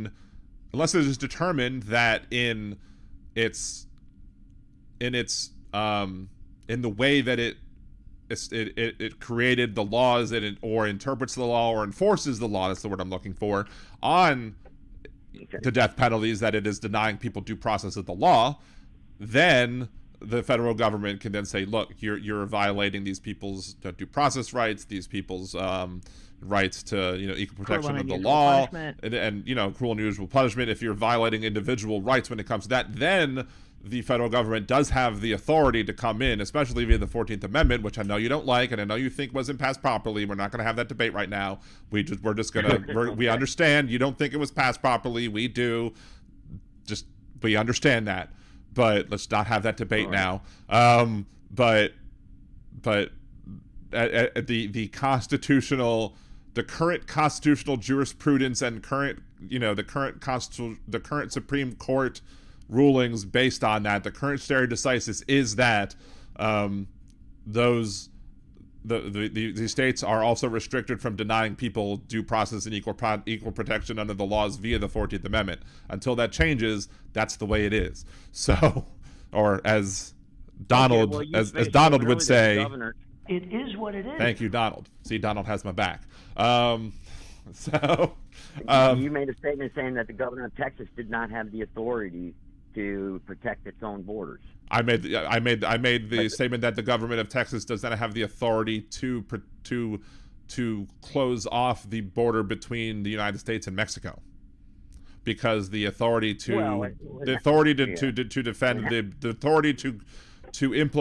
create and implement and enforce naturalization and immigration policy is specifically enumerated and granted to Congress in Article 3.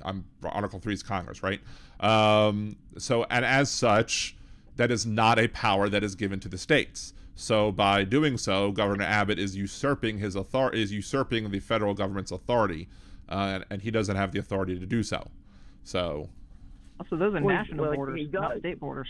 Right. So the Constitution does grant the state the authority if, let's say, the government of Mexico were to decide to actually go invade the state and formed an actual military and were to start attacking them, or let's say there was an actual let's say there was an actual group of people with weapons and everything attacking people from Mexico across the border, with guns and knives or whatever, and they were starting to attack the citizens of Texas. Yes, Governor Abbott could they call kind up. of are, Dan, aren't they? No, they're not. Spoken to people on the border. There's ranchers down there that are constantly in terms of the government doing it in an official capacity. If the government is not doing it as an official capacity, if the government of Mexico, in its official capacity, is not declaring an open war on a state or on the United States and entering through Mexico, then the actions of individuals do not necessarily reflect the actions of the country.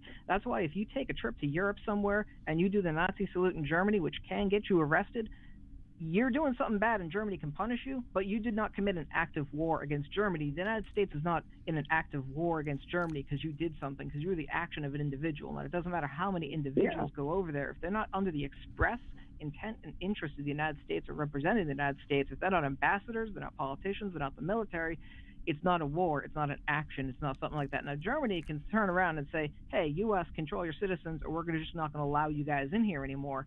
And that's the government of Germany being able to do that. But that is not a war. Same thing with Mexico. Even if they're coming in, even if you think that taking jobs is a thing of violence, even if you think, unfortunately, I hate the fact that they do it, but sometimes they kill dogs because people have guard dogs on the properties, and I think that's a terrible thing that happens. But even that is not an act of war, because those are individual people who are crossing. Many of them, not even from Mexico, they're coming in from other countries. Rights. They have individual rights, and the governor's responsibility is to make sure that those rights are secured. Those people's rights are secured. Now, if those ranchers and those people living on the border have illegal immigrants coming over, shipping fentanyl, human smuggling going on, dropping kids off on their land and letting them run because to wherever they got to go until they're picked up by Border Patrol, those are crimes that are being committed because the federal government is failing to secure those borders. And that federal government hasn't Joe Biden stopped more than Donald Trump ever stopped from crossing the border? Hasn't he done a better job than Donald Trump at preventing fentanyl from getting into our cities and states by stopping? No. He stopped more than he stopped even more than Trump ever did. Pull up the numbers again? Because we can pull up the numbers. Because more people are coming across the border now.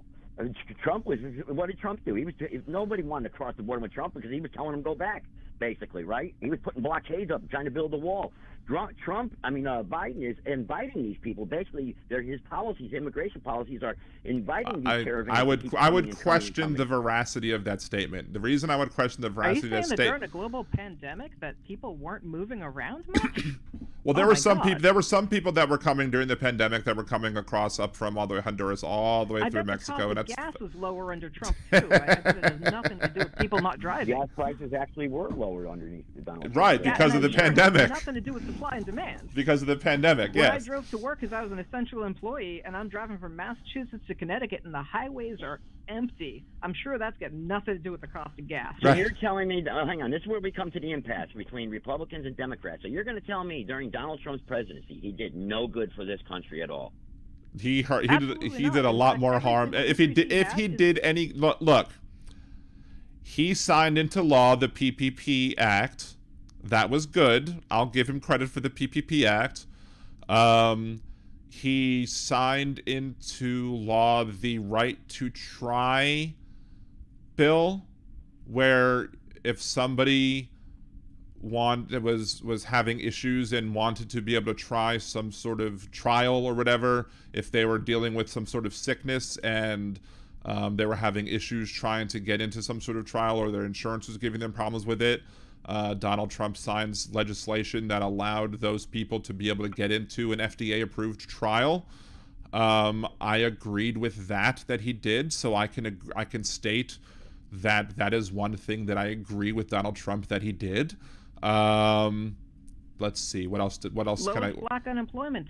What else can I say? I can also say that while the effect, I mean, he did take some action that reduced the price for some people of EpiPens and insulin injections. However, the amount of people that were helped by that action was very small. If you look at the actual numbers, it maybe helped like a half of 1% of the people who use those injections. But for the half of 1% of the people that helped, I'm sure those people appreciated it very much.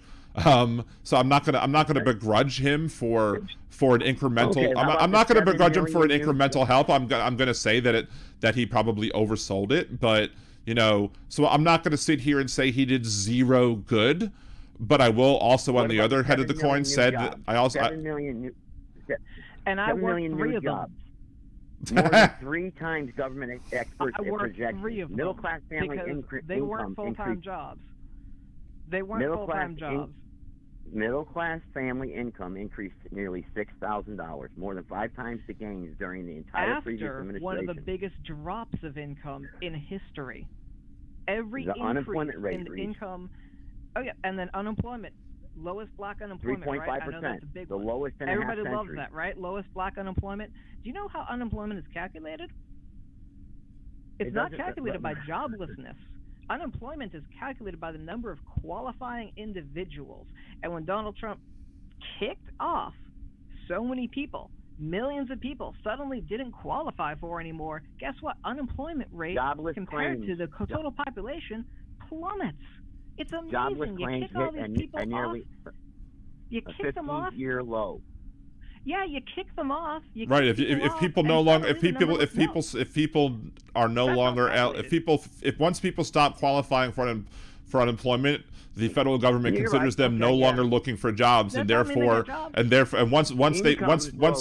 once people stop qualifying for unemployment, they're no longer considered part of the workforce, and as such, they're no longer counted, and as such, the unemployment rate goes up. So that's there are the, two well, the things that number of Donald people Trump did claiming that I unemployment personally would have insurance. done myself. Well, the number of people claiming unemployment insurance as a share of the population hit its lowest on record. Incomes rose because they ran out of in the United benefits. States. Because they ran out of benefits. They're ineligible. If they ran, if they, COVID. I mean, if you remember correctly, everybody was walking around with unemployment during the COVID they did pandemic. Extend, I mean, but also they made more money than me. They changed the qualifications as well. So okay, well they yes, had to. They That's where extended the it two parties agreed. conveniently for a certain demographic of people. But here's I will say something else. I will say that on my taxes, on my personal individual taxes, when I was employed as a full-time employee during the Trump administration, I did a little better. I'll say that. It's fine. I personally did a little better. But the real estate people did way better. But and that's fine. But I don't necessarily judge everything by how much better I do personally, because I try to be more altruistic than that. There's other things that Donald Trump did that were not good, like naming 3 generally horrible Supreme Court justices, which caused Dobbs v. Jackson, which is a terrible ruling. But that's a matter of political opinion. Let's talk about the facts, though. Well, no, it's a fact that it's terribly written. That's not individual home ownership. The number of homes owned went up, but that's because the deregulation of the realty industry, a lot of LLCs, a lot of businesses buying them all up. Which Zillow is a good got caught. thing.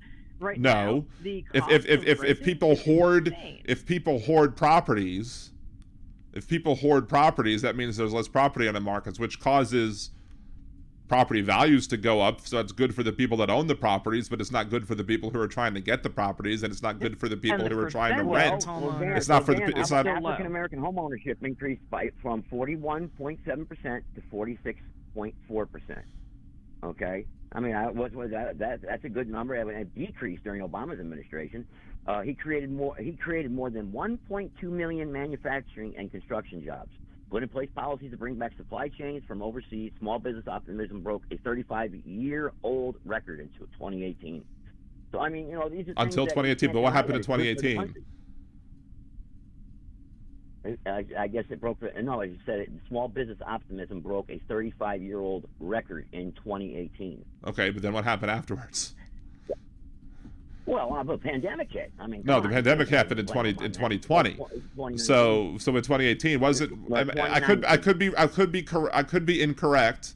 And when it happened, when did Donald Trump screw over the steel employees or whatever? When he promised that all the work would come in, and then all of a sudden and they would be getting paid, and all of a sudden the steel companies were like, well, we're not going to pay you, and then they were like, what the hell happened? Was that Donald Trump's fault?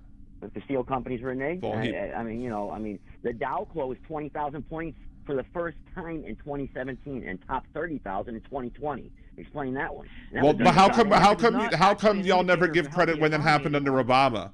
When that happened under Obama and Red Records, y'all never give credit to Obama when that happened under that. You didn't give. What's the Dow now?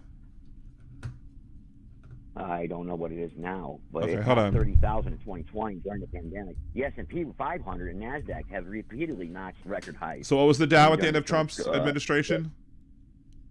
Oh, it topped 30,000. I know that in 2020. I don't know what it was when he left office, the day he left.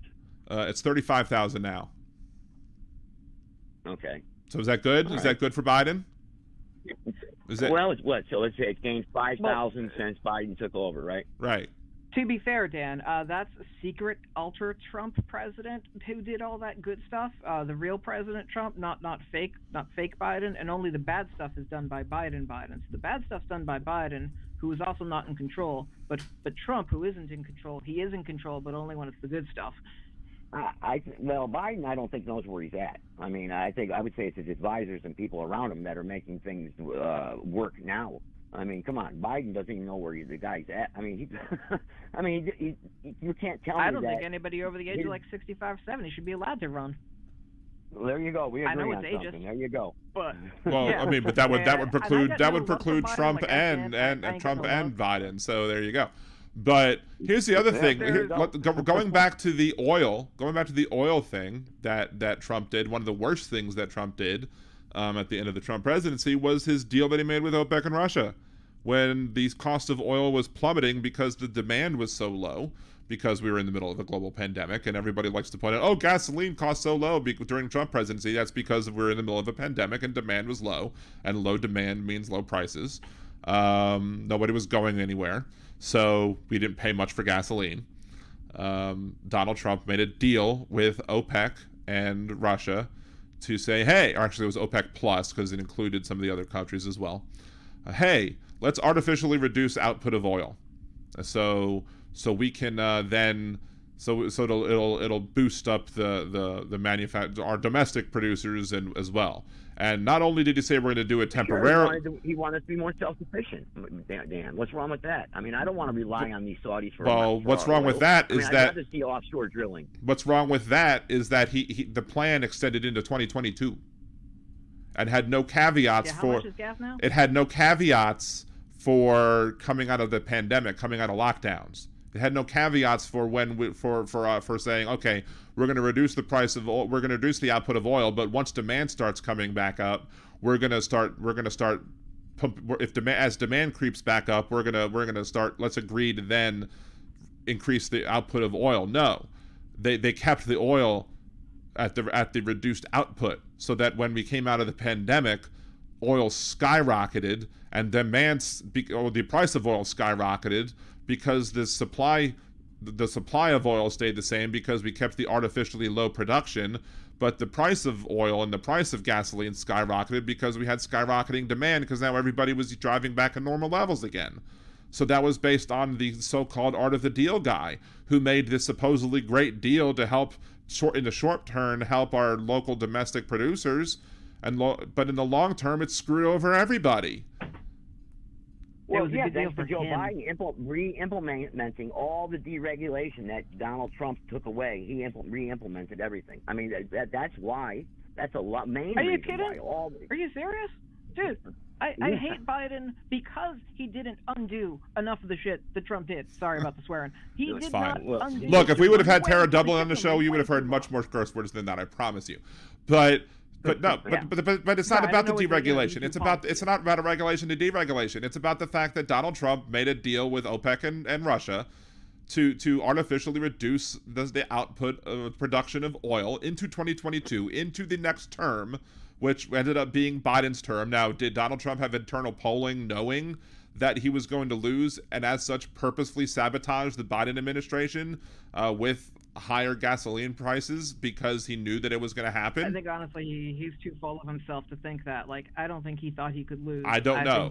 I don't have enough narcissist. evidence to say that whether or not he knew that or not. Maybe he is too full of himself, but maybe somebody in his inner circle had that information and was nefarious. I don't know. I'm not enough of a conspiracy theorist to say that's true. But the thing is that it was a Trump policy that directly led to skyrocketing gasoline prices, and y'all want to blame Biden for it. It was Trump's policy that did it. Okay, so the gas price. Okay, we'll just say Trump's policies increased the gas prices. But what about everything else? And I didn't even get a quarter of the way through the list that I wanted to read. I mean, come on.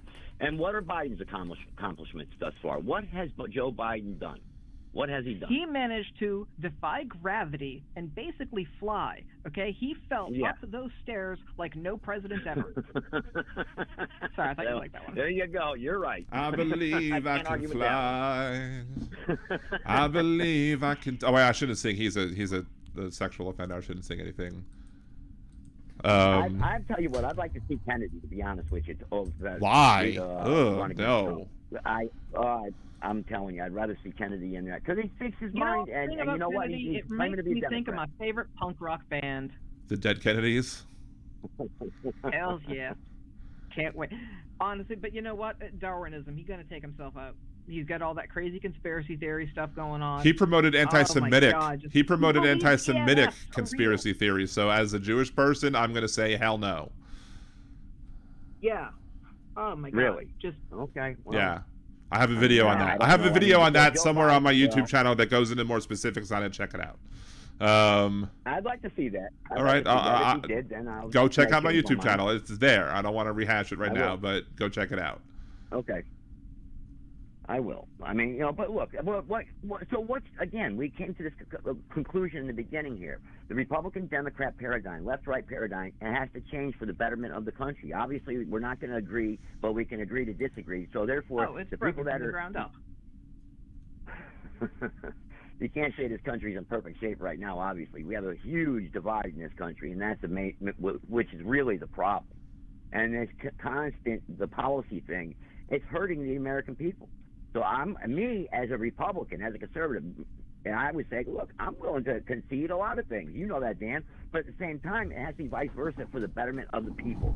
You know, I mean, so we can't be, I know we're not going to agree on a lot of social policies, but I know on a lot of economic things, surely we can agree for the better good of what's best for the people out there. Tax billionaires, tax millionaires, get rid of corporations' lobbying power. They shouldn't be in control of the government. Get rid of using your theology as law. That's a big problem. Don't care what your personal religion is. Get it the heck out of politics. Keep taxing, Well, see, bring it back down to the that's highest where you're rate wrong, better, which is like the 1950s. Get rid of trickle-down economics, because honestly, end-stage capitalism is not a fun and pleasant place to live in. And, maybe just slide away from that fascism a bit, and we'll be good. I don't think the Reagan economics, trickle-down economics really works today in today's economy and times and world. It never did. Frank Zappa, a famous Republican, Frank Zappa, warned us about not just he warned us about the theocracy, the trickle-down economics, the slide into fascism. That back in like 1985 or 86, he's on TV, a Republican going, "This stuff is bad. This is going to lead to the end of the country." Well, he had to do something because Carter wasn't doing any good for us. But I mean, now we're going back in time. I mean, Reagan's dead. Is Carter still alive? I mean, if he is, he's got to be about 100, right? I mean, he did a lot more good after he was president than he did when he was president. I will say that. But my personal belief and why I don't think Biden's necessarily accomplished much, but I still think that's better than Trump, is because bad things happen under conservative rule, but then Democrats who promise they're going to make things better to their constituents, they just sit there and go, "Oh yeah, look, our hands are tied. Oh no, let me collect this paycheck. Oh, so sad. There's another shooting. Oh, too bad. Oh, our hands are tied." They love blaming the conservatives for not doing anything, but I think that's the problem. I think as we further down the extreme right wing that this country has turned into, Europe considers us to be a right wing country, so we don't have a center. So as we slide further into the extreme right-wing policy, the stuff that the right considers to be extreme left is actually very centrist.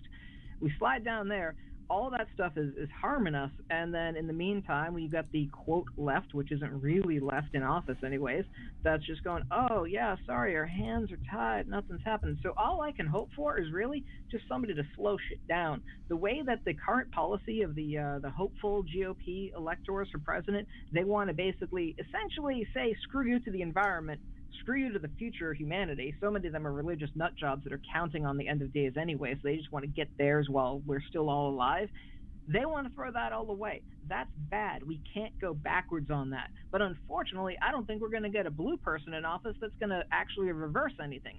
All they're just going to do is just kind of slow it down, and that's a problem. So let's see things that have been done during the Biden administration. He instead of relying on semiconductors being produced outside of the country, we now produce more semiconductors inside the country, which I would think is a good thing, because we shouldn't have to rely on foreign countries making those. And I think you agree that's a good thing. Yes. Okay, good. So we can agree that Biden accomplished that, and that's a good thing. I'm not sure if that happened before or after the new Congress. Let's see. He's done a lot with the infrastructure law that he had passed. There's a lot of bridges funding for bridges that has been done. A lot of Republican congressmen have been taking credit for the passage of the bill that they voted against for funding being put into their districts for bridges and roads being built and repaired and pollution being solved. I still don't know if Flint, Michigan has their problems being fixed yet. Probably not, which is a failure on every president since then. But I agree with you there. Yeah, it is what it is. Thank you. Let's see. I don't necessarily agree with the whole signing of the Protecting Marriage and LGBTQI and Interracial Couples Act, because if the Supreme Court can overturn Loving, and if the Supreme Court can overturn Obergefell, the Supreme Court can overturn a law as well. So I don't necessarily think that's it's nice. It's a nice thing to do, but I don't think it'll have any effect. If the conservatives on the Supreme Court want to overturn the ruling, they can overturn the law as well if they believe it's something that belongs to the states. Even though student debt relief on certain things were overturned by the Supreme Court, other student debt relief has been continuing to push. For example, during the Trump administration, Betsy DeVos dragged her feet and refused to cancel the student loans of many public service workers who had qualified for public service debt relief. That was part of the student loan promissory notes that they signed as part of the contracts, that if they took out student loans and then went ahead and took a lower paying job not in a private sector, but worked in the public sector for a nonprofit or worked for government, or like a teacher or something, and if they did worked in those jobs for 10 years, that the remaining parts of their student debt would be forgiven. And that was part of the deal that they agreed to when they took out those loans. As long as, so those, Betsy DeVos fought that and didn't want to let that debt be forgiven, even though that was part of the contracts. The Biden administration has gone ahead and helped those people do that. The Biden administration has also worked to, there was a lot of things that went on during the past, I guess, almost 20 years now, where student loan processing companies, to try and keep funneling money into themselves, were trying to force or convince students to go into forbearance when they didn't need to go into forbearance, because by putting a student into forbearance, it would cause the student loan processing company like Mohila to collect. I don't know if Mohila did this specifically, but Mohila, Sally Mae, all the other ones that exist out there, it would cause them to get more funds from the federal government and cause the loans to grow, and as such, these loans would exist for longer and longer and longer. And by doing so, they were kind of going against what their jobs were supposed to be by convincing people to do these things and kind of manipulating the system. And as such, they considered those times now to be, they're considering those months spent in forbearance that should have been in repayment as being time spent in repayment, and as such helping students get out of debt faster by having those times being considered part of repayment. So other students are going to have their debt canceled more quickly as part of the promissory notes that they already signed, which is not part of the Supreme Court ruling that got overturned, even though that Supreme Court ruling shouldn't have overturned the decision, because the federal government should have been considered to be able to have the power to cancel the $10,000 or $20,000 worth of debt. And Mohila should not have had, or the state of Missouri shouldn't have had the power or the authority or the standing to come in and bring the suit, because Mohila didn't even want to come in and bring the suit. They had no interest in doing it. And the only reason that the state of Missouri was even found to have the standing was because they wanted to claim that they wanted to continue to collect fees from taxpayers. They said that if these students were allowed to have their debts forgiven, that we calculate that we would lose out on $4 million a year of federal tax dollars coming into our state. So that's why that's why they were allowed to bring. That's why the Supreme Court allowed them to have standing, because the Missouri government was basically able to say that we will lose $4 million of federal tax dollars coming into our state government coffers if these loans are allowed to be forgiven. And I don't know why a conservative would sit there and applaud that, because basically it's basically the government of Missouri grifting off federal tax dollars. That pissed me off when I read that part of the ruling. Let's see. Now, I agree with their actions in seeking to protect reproductive rights. You probably do not. The Biden administration took the proper steps that they need to do. He did go ahead and pardon all federal offenses for simple marijuana possession. They initiated the process to review how marijuana is scheduled, which is the first step in several steps that is needed to do to deschedule marijuana as a scheduled drug, to make it no longer a federally scheduled drug. He can't just sign it off completely because that's how the law is written, but he took the first step in several steps that is needed to do that, and I agree with that. I agree marijuana should not be a crime. Let's see what else. When it comes to health insurance, the uninsured rate has dropped to 8%, which is the lowest uninsured rate in history. Over 16 million people enrolled in the ACA open enrollment period. 4 out of 5 people who get coverage on healthcare.gov are getting it for $10 a month or less. So more people are having access to healthcare. By more people having access to healthcare, that means they can get their problems treated early, and as such don't have to wait for their problems to become an issue, and then for relying on the emergency rooms, which costs us more money because then they have to go to the emergency room to deal with their medical problems, and they can't be turned away from an emergency, which then means that the hospitals have to pass on the cost to the rest of the paying customers, which means all the rest of our costs go up. So we end up paying for it in the long run more, so why not pay for less in the short run instead of more in the long run? There's also the deal that means probably a lot to him as well, which was the dealing with the veterans that are exposed to toxic dump sites. He got the expansion of benefits for toxic exposed veterans, and that's obviously something that's dear to his heart because of how Beau Biden died. He believes that Beau Biden died because he was exposed to those toxins that when he was in his service, he believed that led to his illness and death. So he fought for that, because he lost his son from that. So the idea that Joe Biden hasn't done anything for this country, I think, is absurd. I also think that Joe Biden is much more cogent and cogent. If you watched the correspondence dinner, the last correspondence dinner, and don't think that Joe Biden still is sharp as a tack, then I don't know what's wrong with you. You really think he's sharp? You really think he's sharp? Yes. Really, is he completely off his rocker? No, of course not. But for a 70-year-old. I don't think he is as anywhere near the level that y'all want to make him out to be.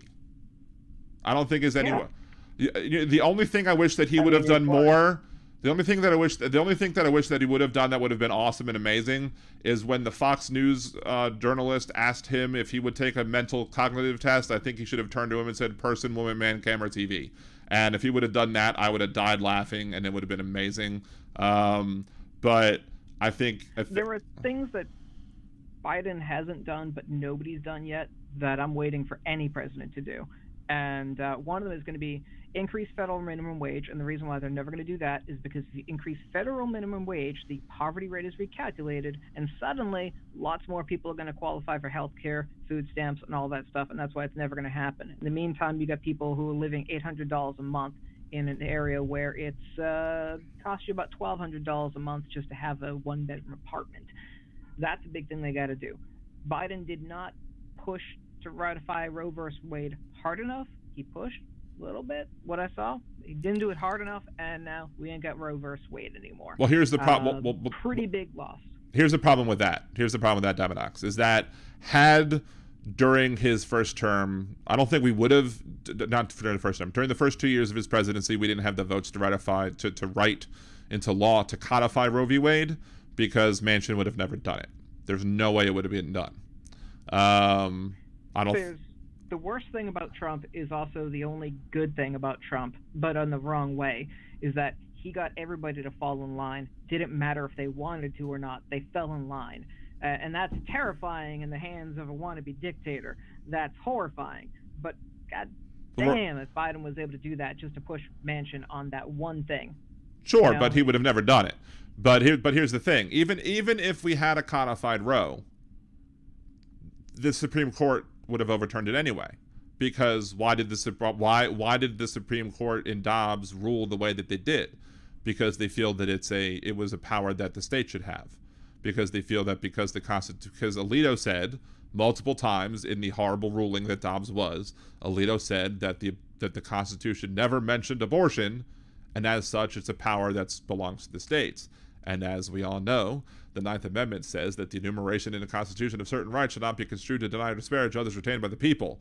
As such, the fact that the Constitution doesn't mention abortion doesn't mean that abortion is not a right retained by the people, which means that Alito seems to forget the Ninth Amendment. As I've always said, for a very long time, for at least 23 years, the Ninth Amendment is the red-headed stepchild of the Bill of Rights.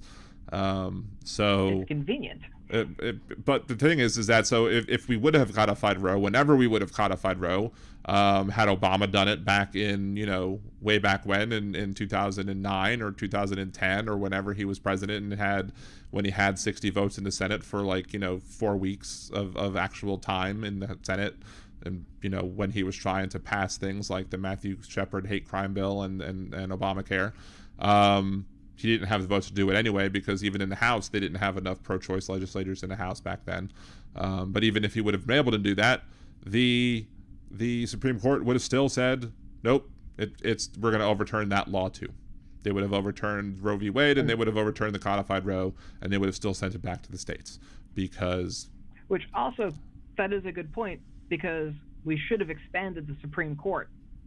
We've done it before in the past. No, that would be a disaster.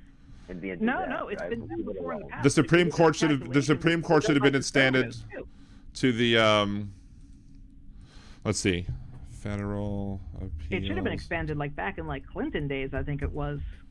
Maybe a little bit later. But it's been expanded before and reduced based upon multiple factors, and the Republicans have done it and the Democrats have done it, and it's never been a problem before until suddenly the theology problem that Zappa was trying to warn us about became a thing. Suddenly, with all the Christian moralities taking things over, instead of it being conservative it's all religion warfare now. Was founded upon the No Judeo-Christian. No such thing as Judeo-Christian. Nope, sorry. Didn't exist at the time. Not a thing. What was the country founded upon? They were founded on deism at the very least. Jefferson said that the United States was that was the Wall Separation of Church and State. The Treaty of Tripoli, negotiated by Washington, signed by Jefferson, or negotiated by Jefferson, signed by Adams. Ratified by the Senate that was made up of founding fathers, clearly states that the United States was in no way founded on a Christian religion. And treaties have the power of law in our country, as is stated by the Constitution. Is mostly founded on British law as the base principles, which is how a lot of our court system works. Is when we didn't have examples of law, we would use British law cases as precedents. But we should have 13 seats. We should have a Revolutionary War. We should have 13. We should have 13 seats in the Supreme Court because there are 13 federal courts of appeal nationwide. So that's what I would say. Yeah, and it's been that way to match before. You're absolutely right, Dan. It wasn't founded as a Christian, but the beliefs of the people that settled here in the beginning were of Christian belief, and the theology that they believed, and the doctrines that they believed, were from the people that landed. Except for the Native Americans who were already here, the indigenous folks. Okay, except for them, yes. Right. Yes, they were running around worshiping trees. Yes. And the people brought here against their will. Right. The enslaved folks. They were not religious enough for Britain. Right. Okay, so the people that were not... And then the Jews that were here, there were Jews here. Jews were not treated as equal citizens in many states for at least a little bit. Well, neither was the Irish. Right. Neither was the Italian. Okay. I mean, come on. So, yeah, we've had international hazing per generation. Every race has suffered some sort of discrimination or slavery throughout the world history. Some much more than others. Slavery is wrong. Some much more than others. It's happening today. But the thing is that I take a big beef with Judeo-Christian because it's Christians, conservative Christians like to tout the term Judeo-Christian when it's convenient to throw in the Jews there to just hey, we like the Jews sometimes, and then throw us under the bus when they, try and side with the people on the other side of Charlottesville, who say... It's like the most anti-Semitic thing they can do, because a lot of them, especially the Christian Zionists, which is always funny when they say that, they believe truly that the Jews are going to be the cause of the end of days. So that's really the only reason why they want to be buddies with them, is because they're like, yeah, come on, start the end of days. We blame you. We're going to blame you. But come on, hurry up. Well, they want Israel to be a state, and they want Israel to be a state and to be controlled by the Jews, because when the end times come, they need all the Jews to be there so they can die first. And with friends like that, yeah. I don't think that's the belief of the Christians. That's it for a bunch of Christians. It might not be it for you. It might not be it for maybe some people but it's it for a lot of people.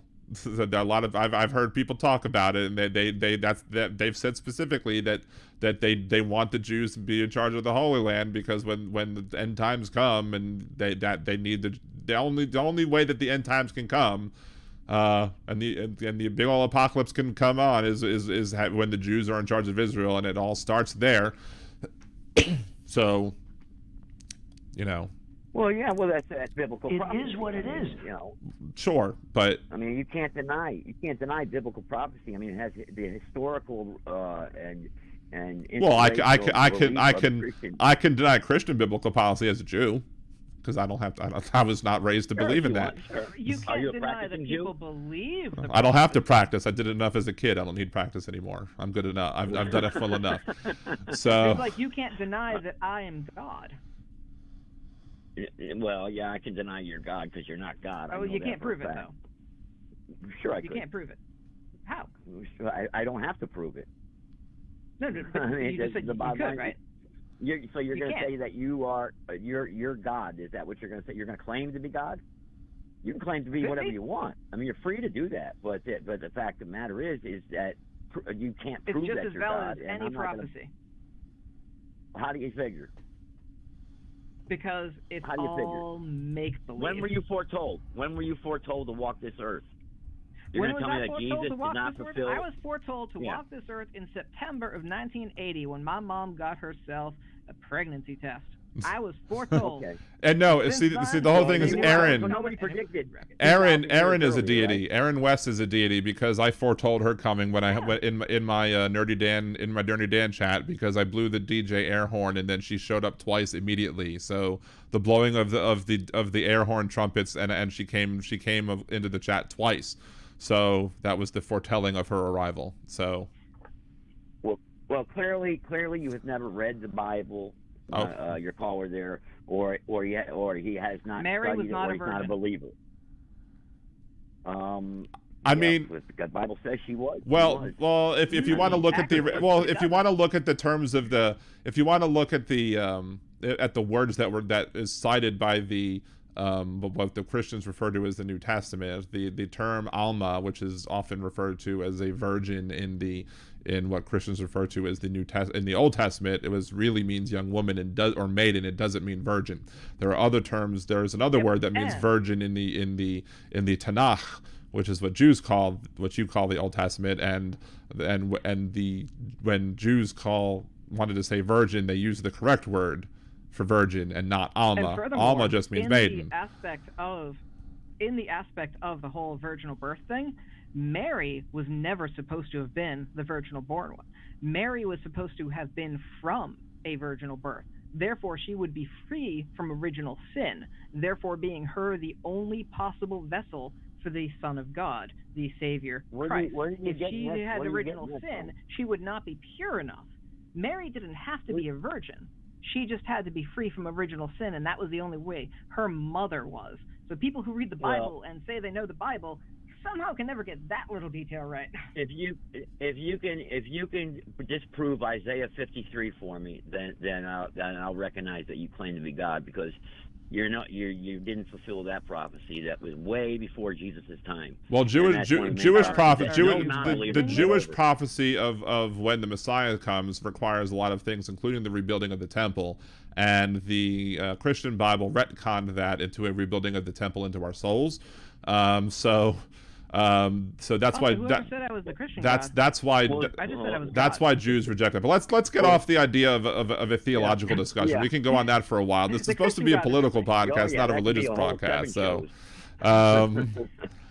well, it was the idea that politics, that our beliefs are Christian in nature, and that Christians. Although I do have to give credit to Jeff Curry's joke in the chat. It says, saw a preacher today that always asked me to come Sunday and hold down a pew. I finally said, Sundays I eat and try to hold in a pew. So very good joke. I would play the rim shot, but I've stopped using my soundboard. But I have to appreciate Jeff Curry's joke in the chat. Thank you very much. We can all agree that America is not in a good place right now, and it hasn't been for quite some time. So we're getting away from God in this country. And sure, that's the but reason why.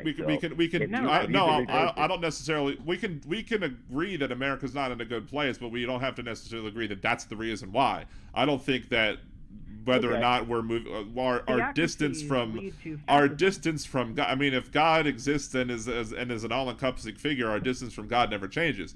So the idea that whether or not I think that we're in a worse place when we tried to inject God everywhere and every place, because by doing so we did things like keeping women marginalized. People use God as a justification to keep people enslaved. People use God for various nefarious reasons. So and that was in our history. Well, you so can't blame God for that. No, I can blame humans for that. I'm blaming humans for that. And humans were using God. So I don't think humans were using God in government to do that. What does God, to paraphrase Star Trek V, one of the worst Star Trek movies ever, what does God need with a government? That's why government and God should be completely separate things. You want to worship God? Great. But they are, and they should be, because there's no reason to government should be secular. What did the founders say? What did the founders say about our Constitution? It is for a religious and moral people, and it is wholly inadequate for any other. But that didn't actually get into the Constitution, though. So. No, but that's what the founders said. That's what I forgot who said it. Was Adams or Jefferson? The founders also said that John Adams doesn't change over time is like trying to wear pants or a jacket that doesn't fit. It's like trying to wear the same jacket for 80 years as you gain weight. I didn't hear what he said. To paraphrase. The separation of church and state is for the church not to be involved. It's not for the government to be involved in the church, but not the church to be involved in the government. That is the full way. As you read the federal papers and. But the other thing that's to be brought up, though, is the simple fact that just because we did things for a certain amount of years doesn't mean that it's a good thing. That's the appeal to tradition. Doing things even if we did things for the first 100, 150, 200 years of our nation, it doesn't mean that that's the right thing to do. Because if we did things if we continued to do things just because we did things in the past, we wouldn't have women's suffrage. We would continue to have slavery. I wouldn't be able to vote because I'm a Jew. There'd be lots of things lots of progress that we wouldn't make because we wouldn't make any changes. We wouldn't make any advancements. Better off, though? Are we better off today than we were yesterday? You said it yourself that you agreed with me that the country's not heading in the right place. I didn't say we're not heading in the right place. I just said we're not in a good place. I think one of the reasons we're not in a good place partially was because of the last guy. So that's the thing. It's like I think the last guy harmed. Obama was president. I had no problem with Bush was president, and before that, I had no problem with Obama being president. I think Bush was a better president than Trump. That takes a lot for me to say. Yes, I never thought I would ever say that Bush was I never thought I would ever say. I never thought that I would ever say that Bush is a better president than anybody, except for maybe Millard Fillmore. Bush is a better president. I believe that Bush is a better president than Trump. Absolutely. I couldn't stand both of them. I can't stand Bush. But that doesn't mean I like Bush.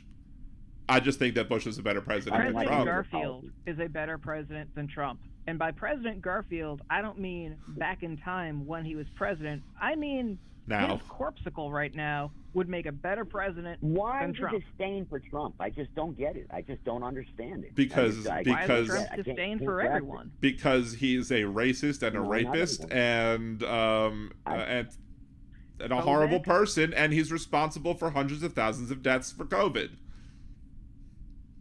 Hundreds of thousands. He's responsible for the COVID deaths.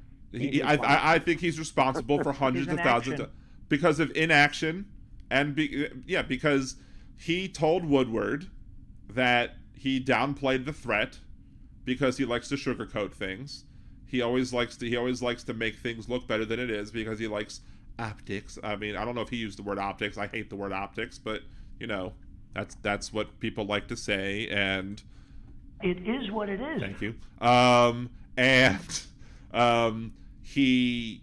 Over 20 dead veterans in the Holyoke Soldiers Home, less than 10 minutes from my house.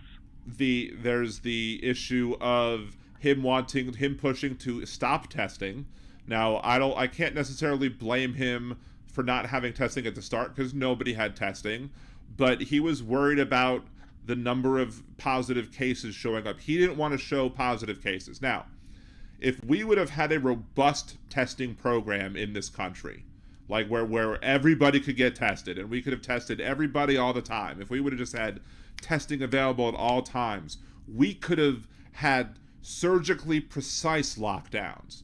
What I mean by that is, like, we could have had people going in, getting tested, even just spot checking tests. We could have done spot check tests and been like, okay, like let's spot check these, spot check, and okay, we're having a flare up over here. We're gonna in this city, we're gonna shut down this city. This city's gonna shut down and all gonna work remotely. But this city's fine; they can go into work. And then okay, it's spreading over here now. Let's shut down this city. If we would have had a robust testing plan, we could have worked on surgical shutdowns instead of shutting down the entire country. Maybe not at the beginning, but maybe after like the first 2 weeks, 3 weeks, a month, 2 months, we could have. And once we developed tests that worked properly, we could have done that.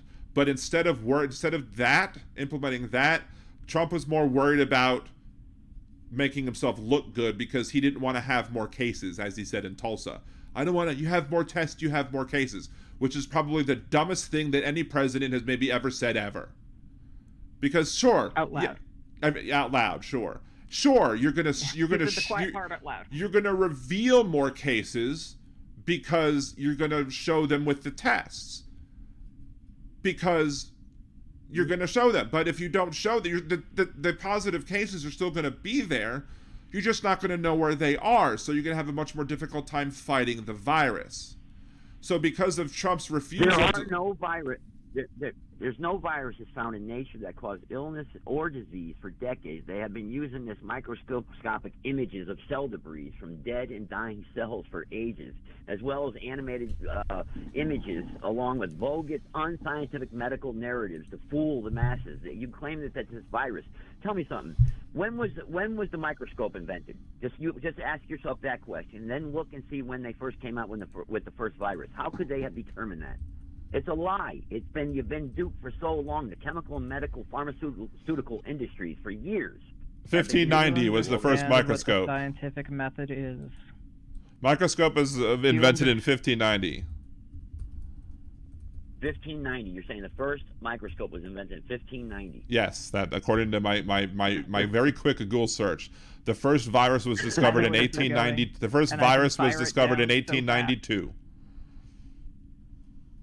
Well, I hate to break it to you. I have to look. I have cross-checked. You got better notes than I do because I don't think so. I don't think the first microscope was invented in, 1590, you said? Yes. I'm going to have to look that one up. Boy, then you taught me something new tonight. So I'll have to go back and look that up. I didn't think you were come up with that one, but I thought it was invented in 1919. It was 1919. That's what I have down through my research. But I could be wrong. Two Dutch spectacle makers, father and son team Hans and Zacharias Janssen, create the first microscope in 1590. That's the history of microscopes.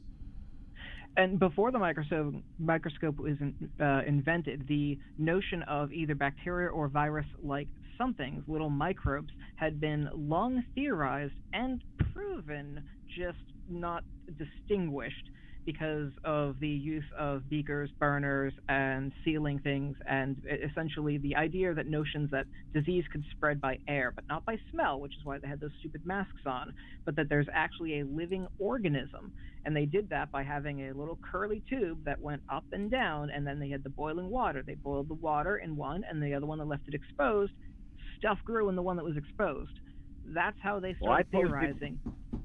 I posted in the chat room a podcast show I did a couple years ago where I called the Long Beach, California Health Department, and I got the guy on there on the phone to openly admit that it was a scam and it was a lie. And about the vaccine, we got a 35-minute conversation, and I got that guy. He admitted to everything. Go back and listen to it. It's a lie. No, I doubt it. He didn't know I was calling from a podcast show.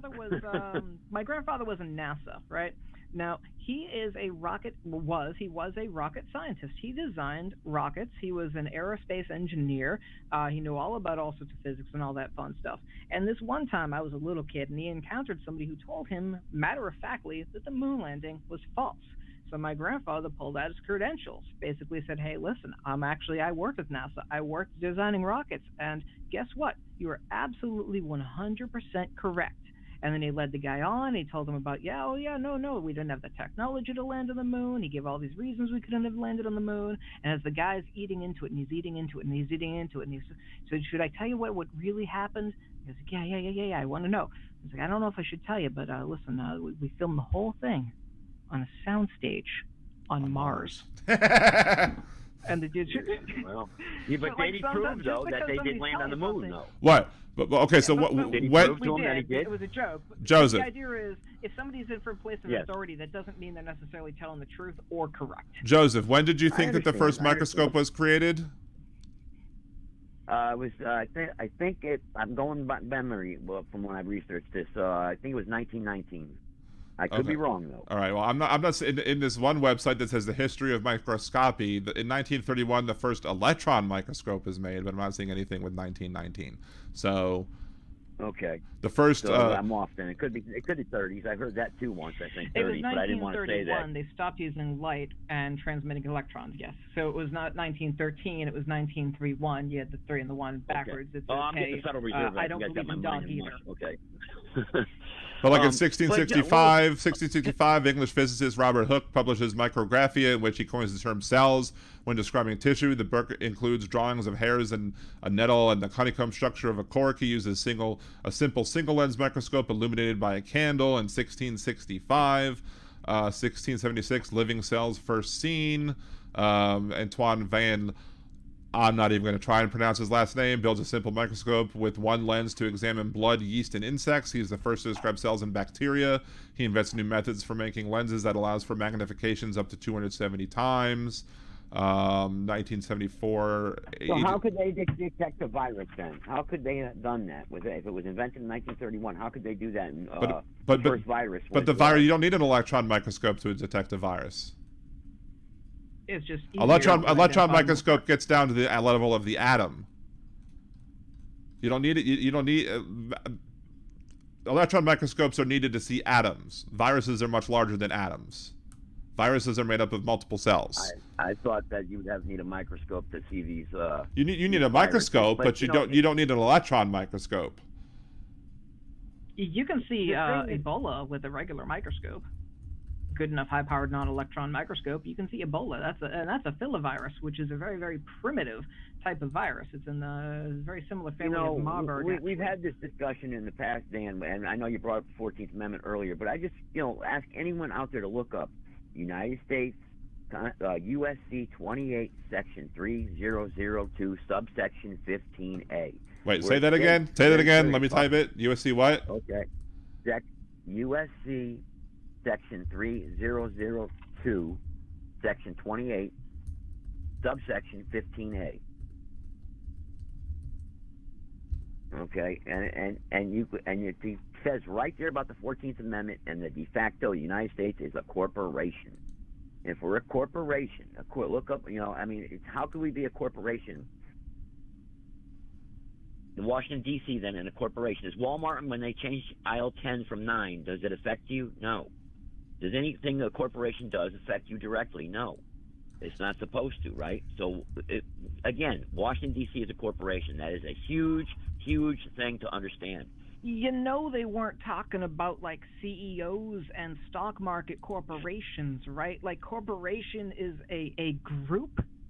Like, it has multiple meanings. No, not corporate, not the way this is determined and talked about. No, it has the meaning what it has. When was the first business corporation?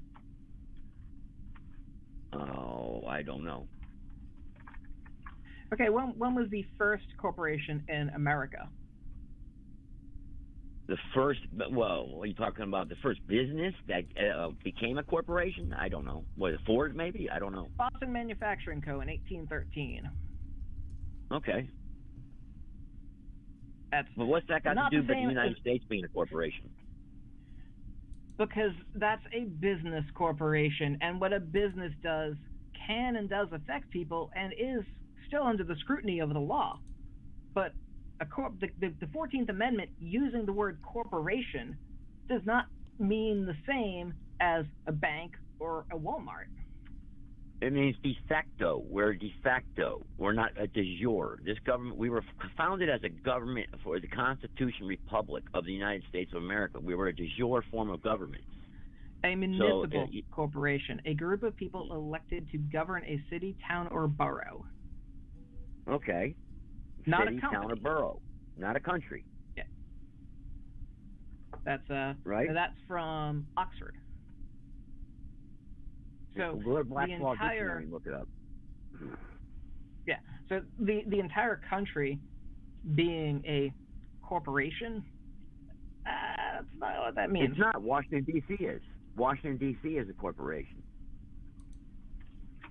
and Washington D.C. governs. Is supposed to govern what the rest of the country, because you guys say the federal government. D.C. doesn't right? govern. The borough of D.C. does not govern.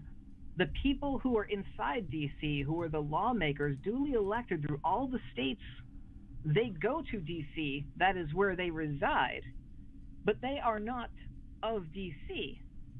Massachusetts senators still got to live in Massachusetts. They have to have a residence in Massachusetts. They have a residence in D.C. because they go there. That's where they make the laws.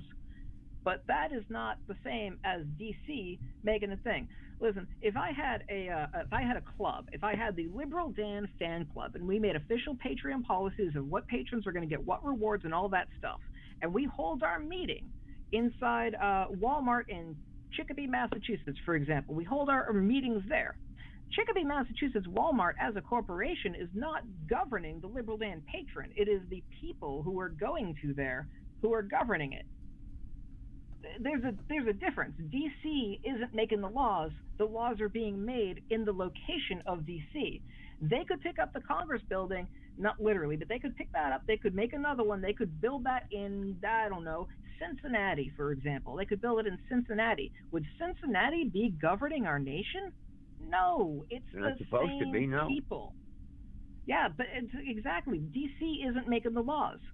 D.C., whether or not D.C. is a corporation or not, meaning a municipal corporation, a group of people elected, the corporation of D.C. is not the same as the people making the federal laws. D.C. has the powers to create their own laws that affect them, although weirdly enough, they don't get a vote. How could they when they're not even a state? When it's not even a state? Why do they hold so much power? The reason why they're not a state has to do more with neutral ground. Not putting another state's interest above another. They are separate in that way. That it's like holding a meeting of multiple countries. It would be like if NATO had a meeting in international waters out in the open in a neutral ground area. I mean, that's what NATO, the area of NATO is supposed to be anyways, but the building, neutral ground. That's the whole thing. So that when laws are made in the elected people in D.C., they're going to D.C. to make those laws. They're not making the laws with only the state of Maryland in mind. These laws that they're passing are not for Maryland. It's for the country. It's for their constituents. It's for their individual states. So that's why they're not. They are, but they aren't. Like you say, like they're not. But we're a constitutional republic, though. You know what I mean? We're not a democracy. A democracy is two wolves and a sheep voting on what's for dinner. That means the majority always wins. How could the minority ever receive any rights or appeal to the majority? The majority would always quash. We are supposed to be a republic. Minority. Exactly, but we're not. We're not. We are, unfortunately, a capitalist democracy. And the United States was never founded on capitalism either, oddly enough. That's right. That's another can of worms. Yeah, and see, we've lost our history. The world. We've lost our way. We've lost our way. Anyway. And until we fix that, we can't. We can't fix this country until we fix that. If you look at the Emergency Powers Act of 1933, the Federal Reserve Act of 1913, all this is unconstitutional. I mean, you have to look at. Everyone says it's a conspiracy theory or a hidden agenda, and you're nuts or whatever. But if you look at history and you look at the documentation of it, it's true. It's there. So why is it? And then you'll see why we're in the situation we're in. Why we can't get control of our economy. Why is there this inflation, deflation all the time? Federal Reserve controls our economy. Unconstitutional. They have no right to coin money. Only our United States Treasury has the right to coin money. The private invested interest of Wall Street is actually a much bigger impact to all of that. In fact, I blame the Dodge brothers specifically, because when Henry Ford and the Ford Motor Co. made record-breaking profits, Henry Ford, bigoted piece of garbage though he was, inspiration to Hitler though he was, Henry Ford wanted to turn around and give his employees massive pay raises. He wanted to make cheaper cars. He's like, we're making so much money, we can make these cars cheaper. It'll be better for the American people. It'll be better for the public. If our employees are paid better, they'll be happier. Things will be better all around, and I'll get to make more money off of it because people will have some more money. The Dodge brothers, who are minority stockholders, sued the Ford Corporation, and the court said, you know what? Yeah, we're going to side with Dodge on this one. That Ford is they are obligated to be their duty and responsibility is to the stockholders, not their employees, not the public, not the people in the town that Ford Motors was in, but to the stockholders only. And that set a precedent that from then on, all decisions financially were basically based upon, which is the almighty me, the almighty dollar, the almighty corporation. Yep. That's where it all started going downhill. Whether or not the Fed can mint or not mint money, that's an authority that was either given or not given. That's a whole other separate can of worms. But whether or not the Fed is minting money or not has far little implication, as the international trade policies of corporations that are lining the pockets of politicians, the heavy lobbying, the fact that Citizens United is even a thing. I'm sorry, but unless Walmart can go to jail, Walmart shouldn't be able to vote. Well, there you have it. I mean, you have to look at the Treaty of Paris. Look at that. I mean, look at these other founding documents that we have. We have to go back, and we're not a republic anymore. Simple as that. And you basically agreed with me pretty much. I mean, if you look at the founding documents, what are our founding documents of this country? We don't live by those anymore. We don't live by the Northwest Ordinance Act, the Articles of Confederation, Articles of Association 1774, the Jay Treaty of 1794. We don't live by the Second Amendment anymore either. We don't live by anything, most of the Constitution, because our country was hijacked through the acts of 1871, Reconstruction Acts, and then after that it's gone downhill for a long time. There are people who actually think that the Second Amendment means the right to individually own, which is funny because usually the constitutional purist will go, oh, you got to look at the exact words, but I want you to look at the Constitution, look how many times the word own or ownership is specifically used. It is very, very, very specific in its usage, and it is not ever used in the second.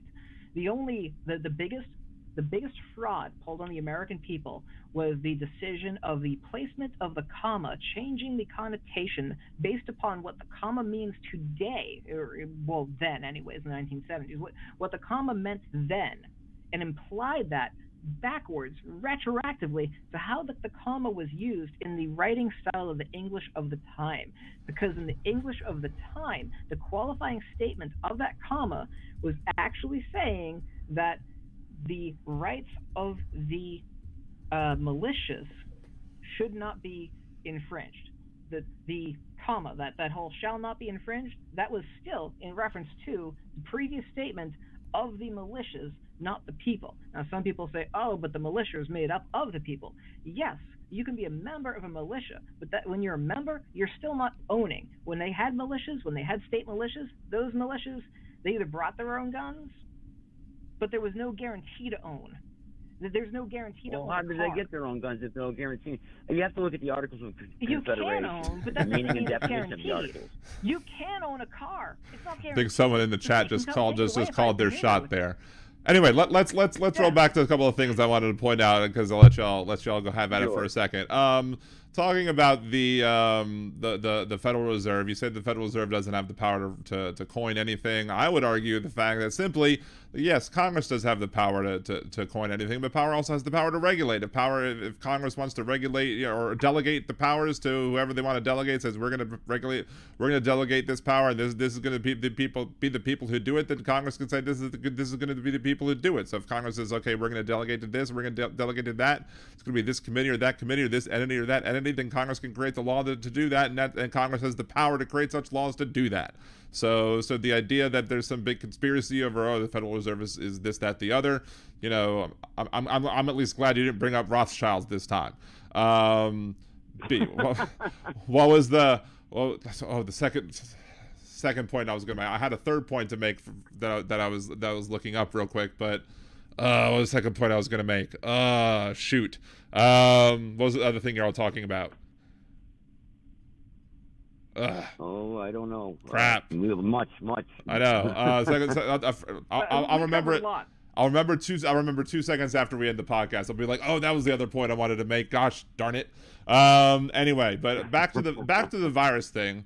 Back to the other thing. You know, there were some of the viruses that did exist. You know, I didn't want to roll back to the virus thing. Some of the viruses that exist are too small to be seen by light microscopes. Some of the viruses that exist only can be seen by electron microscopes. And one of the things I do want to point out when it comes to the whole thing is there's the whole thing called scientific theory.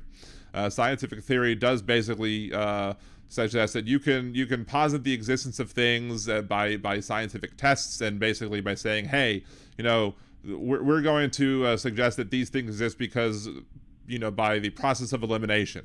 So, okay, well, we're going to say, okay, well, this thing must exist because by eliminating all the other possibilities, these other things must be true. So, Groove no, it wasn't corporations. What was it? So sure. Like, for example, according to this article, first human virus to be identified was the yellow fever virus. It was found in 1881. Cuban physician first conducted and published research that indicated mosquitoes were carrying the cause of yellow fever. So they didn't necessarily see the virus, but he determined that the mosquitoes were carrying the cause of yellow fever. Theory proved in 1900 by the commission headed by Walter Reed. During 1901 and 1902, they organized the destruction of mosquitoes breeding habitats in Cuba, which dramatically reduced the prevalence of the disease. Gorgas later organized the elimination of mosquitoes from Panama, which allowed the Panama Canal to be opened in 1914. The virus was finally isolated in 1932, who went on to develop a successful vaccine. So we can determine that viruses exist. We can determine that a sickness can exist without actually seeing the sickness by determining that there is that we're getting sick because of a specific animal, or like the mosquito that's giving this disease to us, and that by eliminating the mosquito we're no longer getting sick, and as such it must be the mosquito that's causing this disease, and as such by the scientific method therefore they must be giving us something that we must not be visible to our detection methods at this point. And then at some point, the detection methods did exist to then see it, and as such, we proved that it exists. And that's how science works. So, like, for example, many people, many scientists will come up with some sort of theory, to come up with, okay, well, the why does an apple fall, like Newton, for example, and then we're going to figure out why it falls, and then do tests and determine, okay, it falls because of this. Well, it's gravity. Well, why does gravity happen? Well, you didn't actually know at that time, but we know gravity exists. So there you go. So then we try to determine. Einstein came along and kicked Newton's Y in the pants, and then Einstein's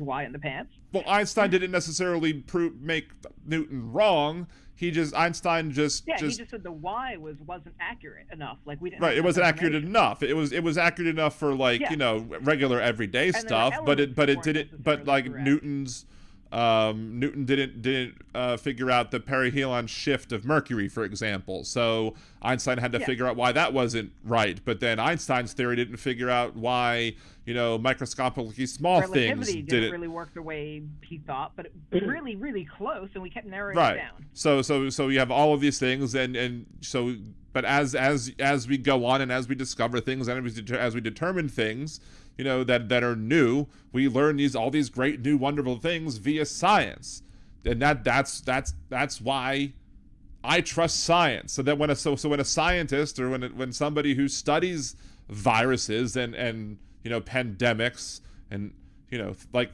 a Dr. Fauci comes around and says, hey, we should probably do X, Y, and Z, to protect ourselves from this virus, I'm more likely to believe that person than somebody with a podcast on the internet. Rogan.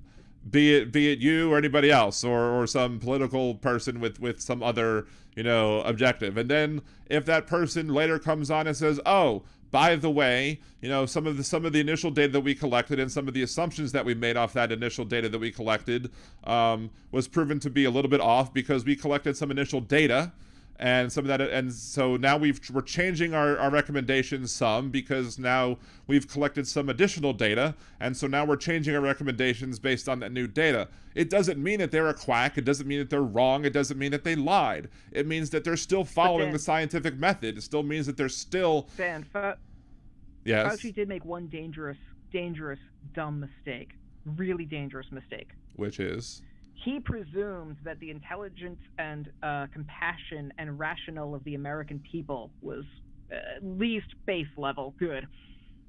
Well, there's that, but he was too honest, and he assumed that people would be able to understand. And I think that was the dangerous assumption. Well, like at the time, you know, there's something that was taken off, you know, incorrectly by a lot of the people from one of his initial emails. Like, for example, one of his initial emails, he was urging people to not use the surgical masks or whatever. He was urging them to not use them, not because they wouldn't work, but because he wanted them to. Or he wanted them, or not use the N95 masks, not because they wouldn't work, but because he wasn't sure. He wanted to make sure that the hospital staffs and the first responders would have enough N95 masks so that they could protect themselves and the other people working as first responders.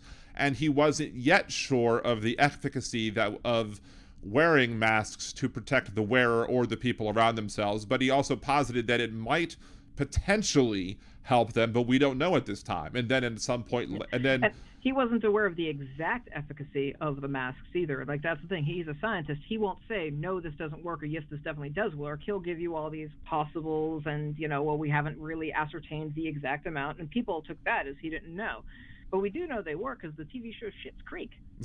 But then once, but people took that, his initial thing is like, you know, people took as, I don't know if masks don't work, as masks don't work. And then once he came out later on and said, oh, well, people should now start wearing masks because now there's data that shows that masks do prevent the spread of the virus from others, from transferring from one to the other. And then people said, oh, well, now he doesn't know what he's talking about because he's flip-flopping. Now he said not to use it. Now he's saying that he does work. And then no, he's now changing he's now changing his mind based off of new evidence.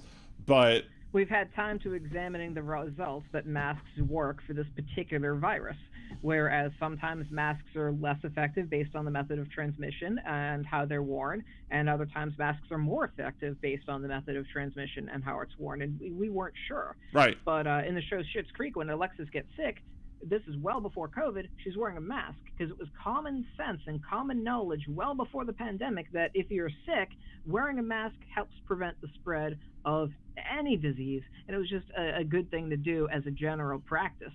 It wasn't really until the politicizing of COVID through the Trump era and the cult of personality that. Well, and the other problem is that a lot of people just automatically assumed that wearing a mask was to protect you, regardless of what anybody else said, that they just thought, oh, wearing a mask is to protect the wearer and nobody else, when in reality wearing a mask really was just about protecting people around you. And to expect half of this country to worry about what other people, worrying about other people was a big ask. Culturally, the downside of American exceptionalism. Culturally speaking, Japan has its beat on that because, when people in Japan get sick, they automatically wear a mask because they automatically understand that if they don't want to get anybody else sick, so they will wear the mask. So they will. We also come from a country where culturally, if we get sick, we still go to work. Right. A, because we don't have any sick time. B, because we're expected. C, because we're going to be punished if we don't go. So we're expected to just go and get sick, and that's part of life. And getting your friends and family sick, that's just part of it. I beg any of you out there, if you want to learn about all this stuff, and I'm really, this is the best documentary I've ever seen. It's 12 hours long. Europa, The Last Battle. It explains and details everything, and a lot of the things we talked about here tonight. So, it gives you the facts, cross-reference, like I said. It gives you the opportunity to look up the information for yourself to see that they're telling the truth. So, if you're interested in seeking truth, I would say that's the best documentary. Well, I would say if you're interested in seeking truth, you should subscribe to Liberal Dan Radio on YouTube so you could come to the podcast every Wednesday, 8 p.m. Central. All right, okay, fair enough.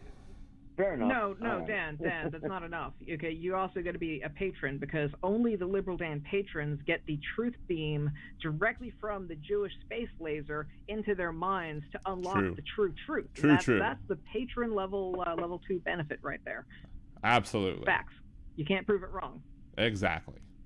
And I still can't remember the third thing that I wanted to say. I'm trying to think of it. It was the virus thing. You actually got me wondering. It was the virus thing. It was the virus, the Fed, the money. It was the virus thing. The Fed. It wasn't the mask thing. It was the virus thing. It was the Fed thing. It was the good night, Aaron. 14th Amendment. Let me scroll up in the chat. Maybe somebody in the chat was mentioning it, and I think somebody in the chat might have mentioned something about it. Let's see.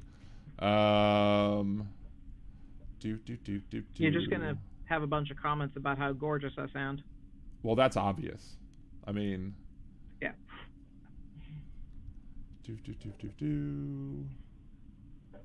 Polio, AIDS. No. Maybe something with corporations? I don't know. No. Corporations, religion, whether or not the United States counted as a corporation. Oh, yes, there it is. There it is. I found it. Okay. Constitutional republics. Constitutional. Someone else did mention it in the chat as well. I knew somebody else probably did it. So thank you for mentioning it in the chat as well. I didn't see it in the chat, but somebody else did mention it in the chat. Yes, we are a constitutional republic. The Constitution does say that we are a republican form of government, but republican forms of government, we are a republican form of government where our representatives are democratically elected. Our constitutional republic is a form of democracy. We democratically elect the electors who technically pick the president. We democratically elect our congressmen. We now democratically elect our senators. We didn't used to, but the reason we now do is because of the corruption that was involved in the states picking our senators. Where's democracy mentioned anywhere in the Constitution? It's not, but it's de facto. That's how we do. It's how we de facto elect everybody. We elect everybody democratically.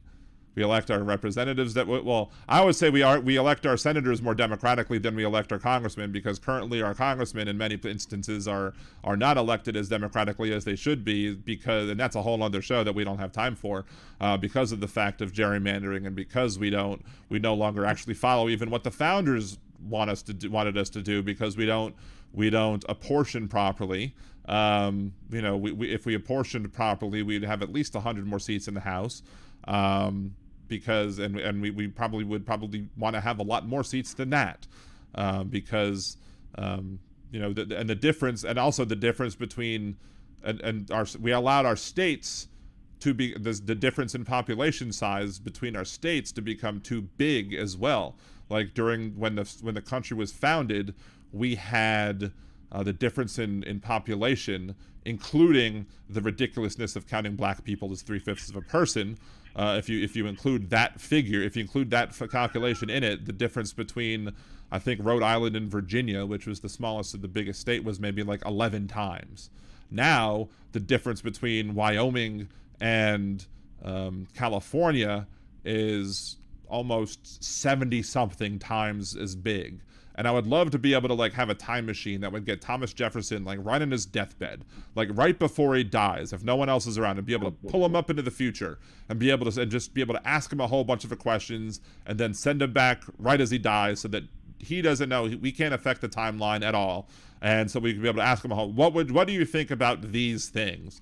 And one of the things I would ask him is about the Second Amendment and about, automatic guns that could fire out X amount of, X amount of bullets a minute. Another thing I would ask him about is, what do you think about the fact that we have a state that's 500,000 people versus a state that has 40 million people? Do you think that the Senate still is interesting?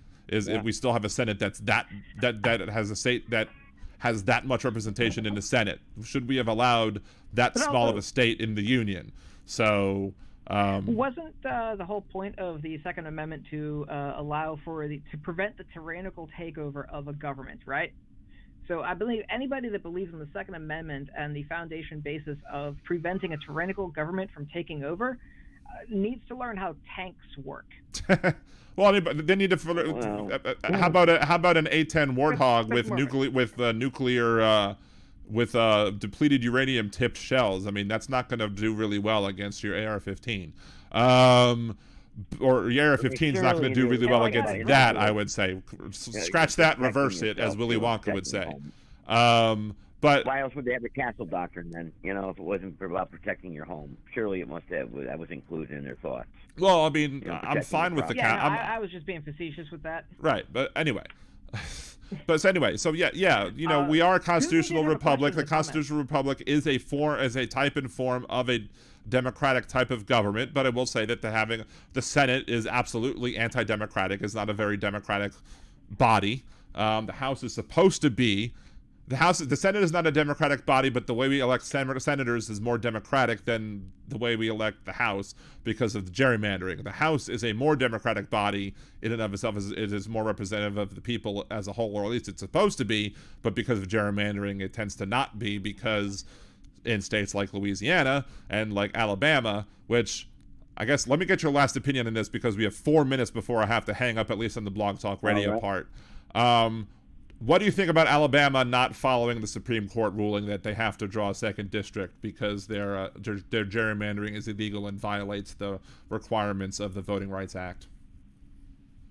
Well, we had that conversation in the beginning about states' rights, even though it's, you said state powers. So I'm all for the state sticking up for itself with the people wanting an attached state. But the state doesn't have the power to violate to violate equal protection under the law. The state is violating equal protection under the law by drawing its districts in such a way to delete the power of the voting population. I think Demonox. If it's unconstitutional, then they do have that power. Anything that conflicts with the Constitution should be null and void. But if they, I don't know. I think that I believe they're acting in a lawless way. The House of Representatives is supposed to be representative of the people, and the way that Alabama has drawn their districts is not representative of the people. The way that Louisiana has drawn their districts is not representative of the people, and the House of Representatives is supposed to be representative of the people, right? Isn't it? Who drew off the district then? Who did it? Was it the people's choice? The Republicans in the House, in their legislators drew the districts in such a way to reduce the voting power of their political enemies. They didn't do it in a way to make sure. That's wrong. Okay, so and that's why the Supreme Court ruled against them, and so they're supposed to redraw their districts, and they're refusing to do so. So isn't it the responsibility of the federal government to tell them that they need to redraw them? Like I said, it'd have to be, if it's conflicting with anything, the state constitution or federal constitution, you're getting into another, a sticky wicket type of situation where it would have to be up to the people. And if the people want that, then the people should get it. And I believe in what the people want. So if the people, if the people say yes, then yes. If people say no, then no. It's up to the people of that state. Well, but the people of the state, if the people of the state, via the power that they have via the government, via the 10th Amendment, still don't have the authority to violate the Constitution. Now, we're going to say 90 seconds. I'm going to see if they allow you to still stay on the phone 90 seconds past the 3 hours. Okay. So we'll see if you can hang on. But I want to. If not, it was a good show. Yeah. If not, yeah. I mean, I'm still able to go past the 3 hours. And I can still play the outro even after I go past the 3 hours. I just don't know if it's going to hang up on you. All right. But my point is that regardless of the fact that, yes, we agree that the Constitution grants the states the powers that the federal government doesn't have. We agree that then the people can, via whatever the powers that the states grant the people to be able to do so via ballot initiatives or via electing the representatives or what have you, do have the ability to pass whatever laws they can that they have via the 10th Amendment. But they don't have this power because, they have to do so under the rules of the Constitution. Like, for example, states have the power to, define marriage, for example, but they don't have the power to define marriage in a way that denies people equal protection under the law. which is why. Why not put it on the ballot? Why not put it on the ballot? Because you shouldn't put rights on the ballot, because you can't, like for marriage, like you can't put anything on a ballot that denies people equal protection under the law. Because if you put on a ballot something that would deny people equal protection under the law, that would automatically become unconstitutional. Let's see, are you still there?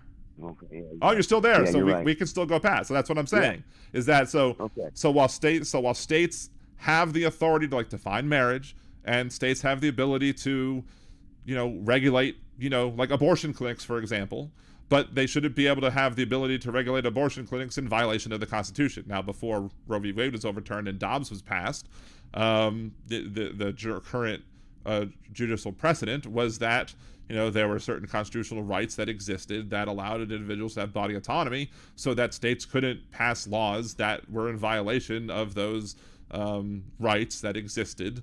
Now, I don't think Roe stated anything about the Ninth Amendment, but they just to go back to the Ninth Amendment, just because something isn't listed as a right, it doesn't mean it's a right retained, because again, I think it was Madison that stated, because Madison didn't like the Bill of Rights, not that he didn't like rights, but because he didn't like the idea that we should be enumerating rights, because he was, I guess, repulsed by the idea that we should have to enumerate rights, because he would think that all rights should be considered natural. Like, government shouldn't be saying, here are your rights. So in order to justify that, listing these rights that everybody felt were important to list, like, the right to free speech, the right to freedom to practice your own religion, the right to practice your own religion and stuff like that, they're like, well, let's make sure to have the Ninth in there to say, look, this is not an exhaustive list of rights that people have.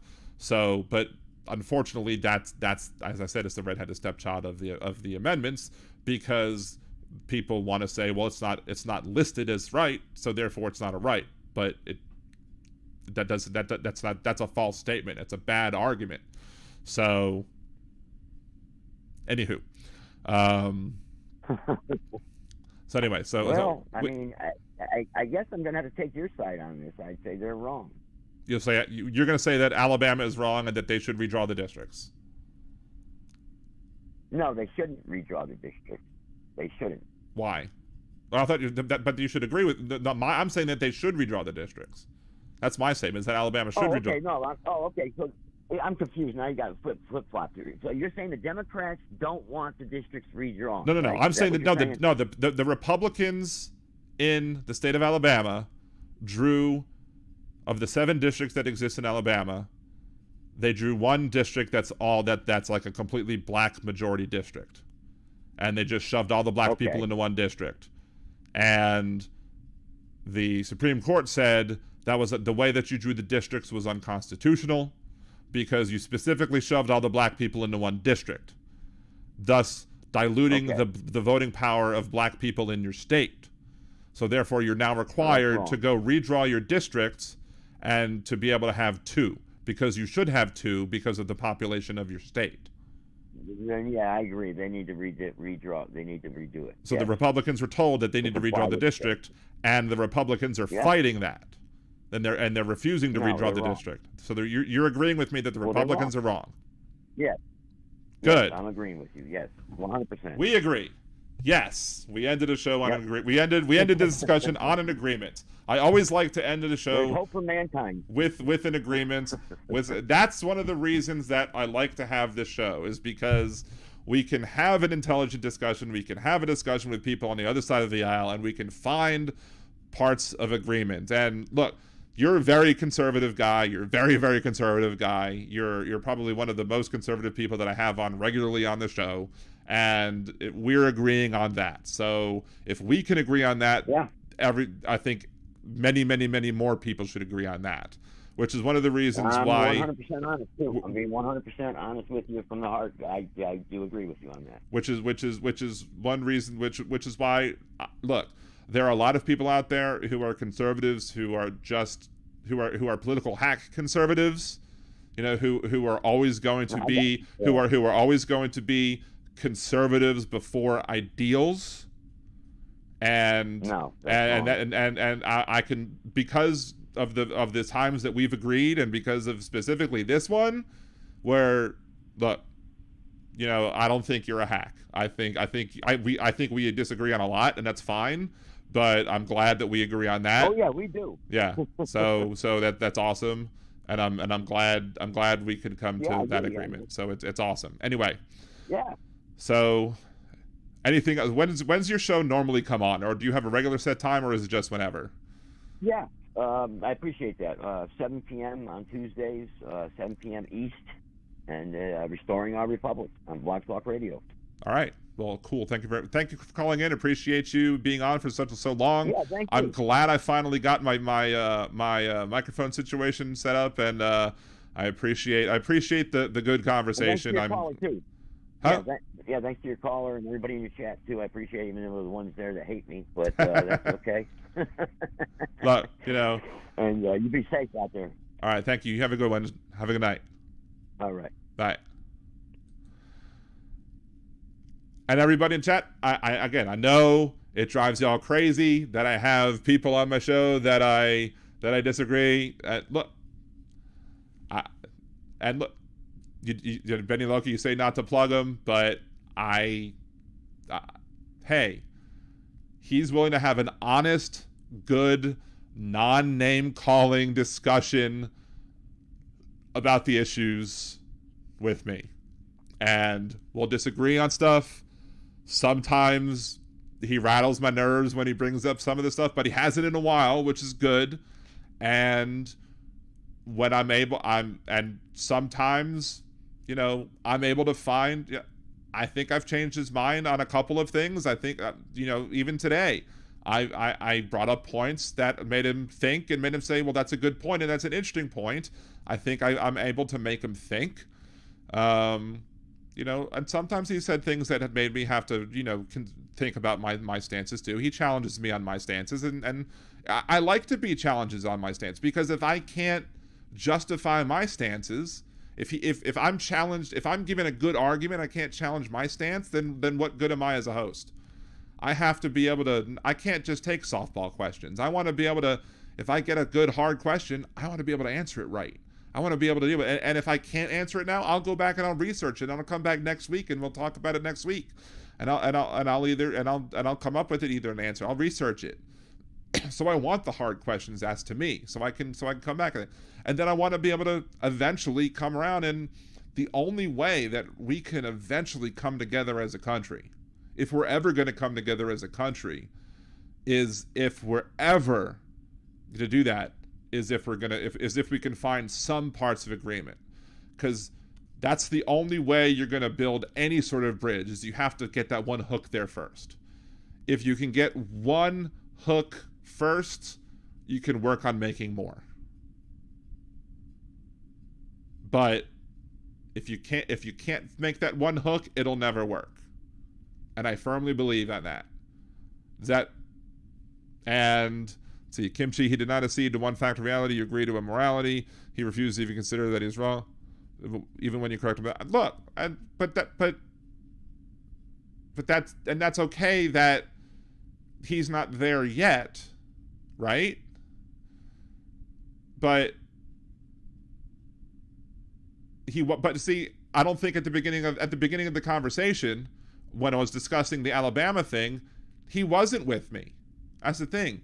He wasn't, when I asked him the first question, he went with the state should have the power and the authority to make their own districts. That's where he started at 15 minutes ago. 15 minutes ago, he was at states should have the authority to draw their own districts. 15 minutes later, he agreed with me that Alabama should have to redraw its own districts because the way they redrew their districts was wrong, and they're in violation of the Constitution by not doing so. So I literally changed his mind in 15 minutes. And that, I mean, you can play it back. That's what happened. And to quote Obama after he made his three-pointer at in the gym, that's what I do. Now today, Kimchi, you might say you didn't ask good questions today. That's fine. But I think in the past, he has challenged me on a question or two and has made me go and look at other things. And I'm not saying I changed my mind on them, but I had to go look up some stuff. I've had to go look up issues. I had to go look up things. Benny, look, I disagree, Benny. You say he wasn't with me when it was over, he was appeasing you. I disagree. I think he did agree with me at the end. I think he did agree that they should have to redraw their districts. Now, if you disagree, if you think he was just being dishonest and just agreeing me just to agree, just to get it over with, there's nothing I can do to change your mind on that. But I just think that I found a one place of agreement where we can agree. So, Putin, I appreciate you thinking you can reach him, but deprogramming somebody is more complex. I mean, he didn't get me to plug him. He didn't ask me to do that. I just asked him when he's on, and it was my choice to do that. And if he, you know, I decided to do that out of the kindness of my heart, and maybe he'll plug me on his show. You know, maybe he'll give me a plug. Maybe he'll say, hey, this guy, Liberal Danny's a fair guy. Will that send one or two more conservatives over here to debate? Fine. But I'm fine with, because again, that's what I've done on my show. I've debated conservatives in the past, you know, and I do debate conservatives. It's one of the things that I like to do politically, is I like to get on the phone with conservatives and debate them. And I think, do y'all agree that I do a good job debating them? Like, do y'all agree that I do a good job at the debates? Do y'all think I made a good debate? Do y'all think that I made very good points and made very good points in countering those points that are being made?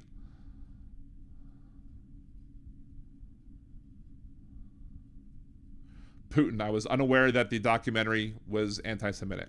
I was unaware that the documentary that he was mentioning was anti-Semitic. So we can have a conversation about that if he calls back in next time. But I was unaware that that documentary he mentioned was an anti-Semitic one. So I'll have to bring that back up.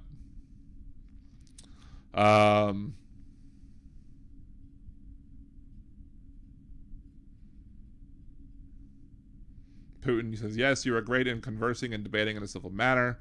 And that's one of the things that I think is important, that one of the things that I do that's important to do in just everyday life, because you're going to eventually deal with conservatives wherever. And, you know, I think I do a good job debating them. I think I do a good job bringing up points, and bringing up points that maybe other people don't think of, and bringing up points that they haven't thought of.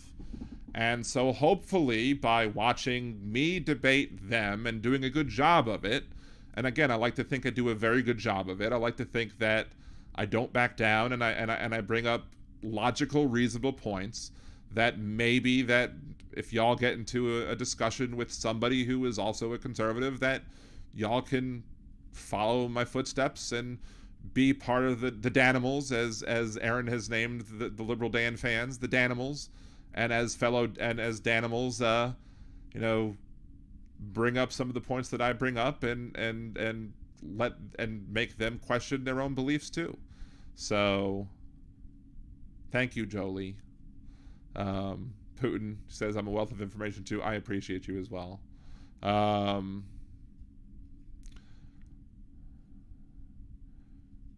Putin, I don't view him as a conservative. Kimchi, I refuse to date a person who has no grasp of reality. Cynthia, you, Dan, are awesome. X-Dem. Yeah, Demonox always kicks ass. That's why I love forming Voltron. We only formed part of Voltron tonight. We didn't have any we didn't have the smooth sounds of the Percy podcast, but you know, as Donald says, it is what it is. Thank you, Donald. Anywho,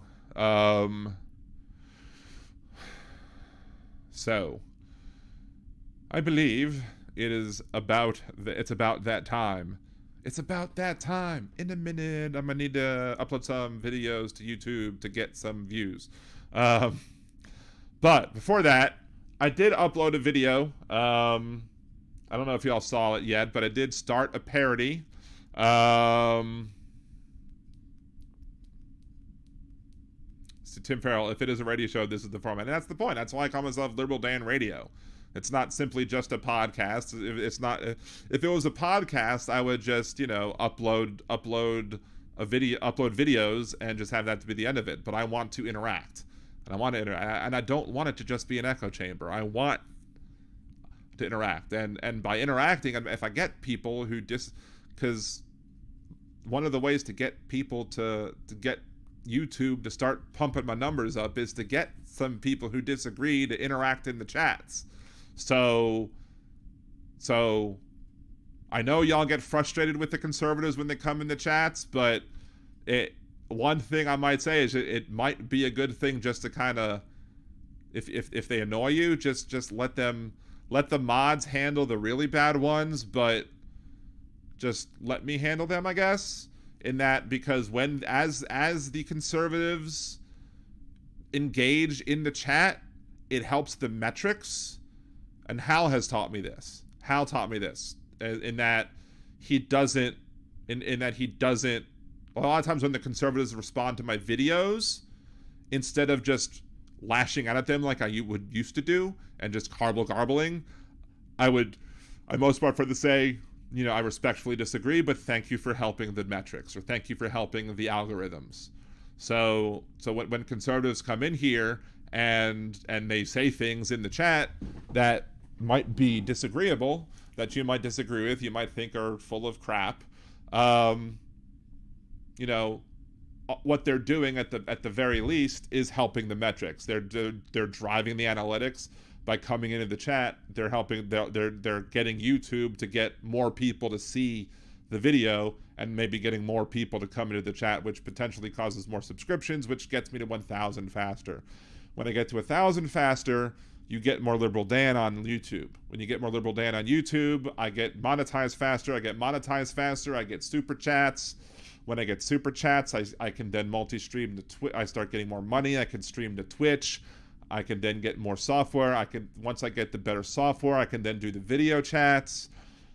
It then becomes an avalanche, and it becomes better and better and better. So that's why I really want to get everything and the ball rolling. And it's why one of the reasons I'm so absolutely frustrated that I can't get the ball rolling and hit the 1,000 that I've wanted to hit. So, and I know you're tired of Gibbs. I know you're tired of Gibson Media. Let's see.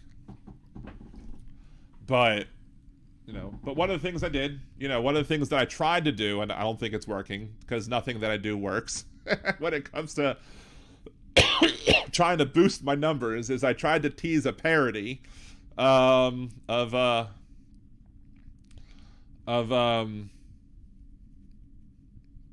what was it? I tried to tease a parody. Did it first on TikTok, and then I uploaded it here to YouTube, where I said, look, if I do the, based on the whole, swinging back to the whole Montgomery, Alabama thing, a journey parody, like just some small town dicks, no, just some small town hicks, acting like a bunch of dicks. They tried to fuck around and found out. A woman with gray hair got smacked in the head with a chair. She tried to fuck around and found out. And then it would go on, and I basically said, look, if y'all help get me to 1,000 subscribers on YouTube, I'll finish the parody. So if I get to 1,000 soon enough, and it's still relevant, if it's still a relevant thing, if it's still a relevant story, I'll make the parody. But if I don't get if I don't get to 1,000, well, if I get to 1,000 when it's not a relevant story, wait. It is what it is. Thank you. I appreciate you, Tim. I appreciate you very much. But I'm just trying to figure out all the different ways to be able to get it to work out. Like, I made it a story. I made it a reel on Liberal Dan Radio on Facebook. I shared it to my personal page. one of my biggest frustrations, honestly, I posted this on my personal Facebook page because I have 640 followers now, 640 subscribers now. I figure I have about 500 or so subscribers because of Hal. So about 500 from Hal. Give or take some. I don't know. Which means I have about 100 or so from other sources. I have 800 friends, quote, on Facebook. Which means that there are 700 people at the very least on Facebook who are my friends who have not done two things for me. Click youtube.com/liberaldanradio and click subscribe. And I know that there are some people on my Facebook page who are government workers, who are civil servants, who can't be seen as liking anything political because it's a violation of the terms of their employment, and as such I understand that they can't, and that's fine. So I'm not mad at any one individual for not doing it. But I basically said the other day, I was like, look, if you can't click those two things for me, then I'd rather click the one thing for me and unfriend me. Because at this point, what are you even doing here? If you're not prohibited from doing it from your job, and you can't click those two links for me, then why just click the one and leave? Because at this point, I don't care anymore. Because why are you my friend if you're not going to do that to help me? So yes, Seha Sparklers are very good peeps. Kimchi, I can't believe Hal doesn't have 1 million. Exactly. Kimchi, or you can make the parody and then would draw people in. Don't throw all your creativity. It's counterproductive. Well, I tried that already. I tried that with We'll Fight Back. I initially teased when I did the Hamilton parody. You say, for more years of Trump's not a price that you're willing to pay. You cry when you see breaking news 'cause you know Trump's a really dumb guy. Why so sad? You know we proved our derangement in 2016. Now he's making us mad. Remember, despite our derangement, he's still there. We'll fight back on the show that is called Liberal Dan Radio. We'll fight back on the air. Call me up and show me that you care. Listens rise, ratings fall, and I'll keep broadcasting through it all. So subscribe, don't be late, and you'll hear me on Blog Talk Radio on Wednesday nights at 8. Da da da da da da. Anyway, so that was what I initially did, and I basically was like, if I get 1,000 subscribers, I will finish the parody. And then I didn't. And so, but I wanted to finish the parody anyway, and I followed your role, I followed your idea, and I just went ahead and finished the parody anyway. I got friends of mine to at the end do the chorus of the da da da da da's, and I put the Hamilton music behind me, knowing that I would get some sort of copyright thing, but all it said was any ad revenue from this goes to the Hamilton people, and I'm like, well, I'm not getting ad revenue anyway, so fine, good, take it. And still nothing. So, but that one was timely too, because that one was when Hamilton was popular as well. So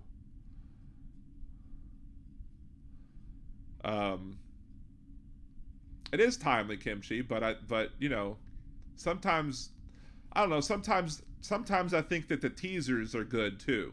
Like get the thought in their minds, and then they'll be like, okay, good, this guy has a good idea, let's see what he can do. I don't know. If at first you don't succeed, tweak that bitch. Yeah. I do share it on the social media. I shared it almost everywhere.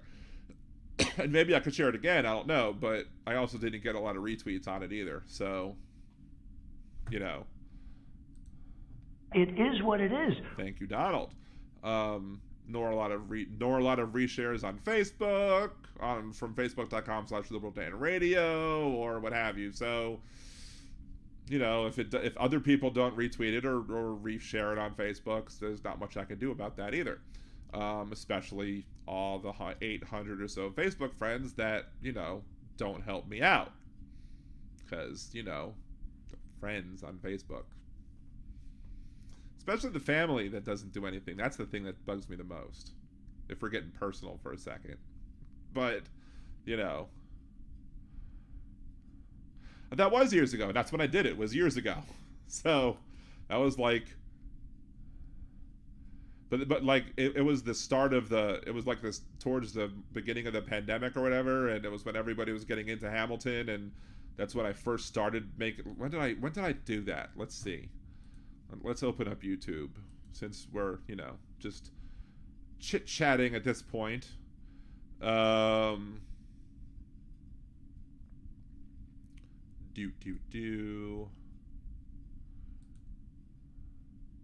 Can't believe all the BS. All of the BS that I get. All of the BS that I get. From all of the men's rights advocate stuff that comes on my YouTube stream now. It's ridiculous. That's why I have to do the reaction videos. 2 years ago, because it was a 2020 parody. That's what it says 2 years ago, but I did it in, I don't know why it says 2 years ago. It should be 3 years ago, because I did it for October of 2020. Let's see, I don't want it to come on. I don't want it's good, it's muted. So, I'm up to 633. I must have gotten 3 new subscribers just now. That's good.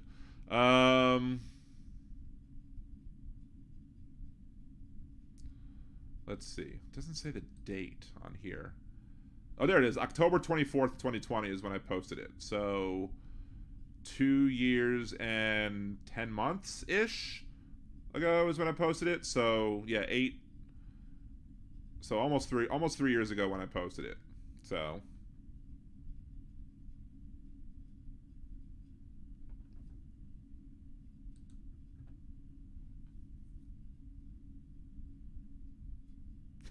Putin, you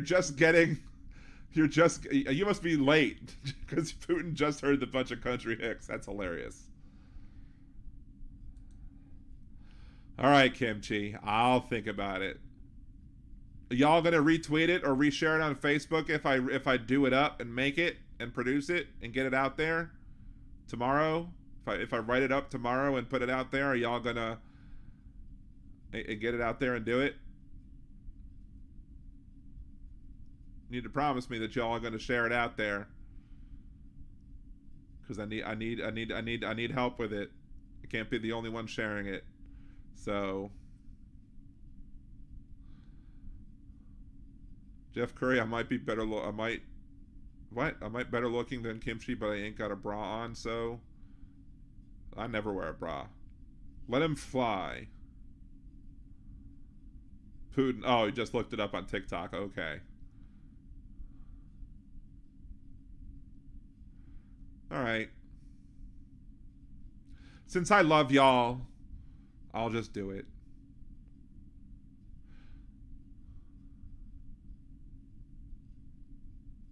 I also don't understand why I was able to get 3,000 people on TikTok and I can't get 1,000 on... I can't get 1,000 on YouTube. That's just the weird thing too. I don't get that. But I was able to work the TikTok algorithm. I'll even read it and give you feedback, editor forever. Email me, liberaldanready. Do I have your email address already, Kimchi? Let's see. I might.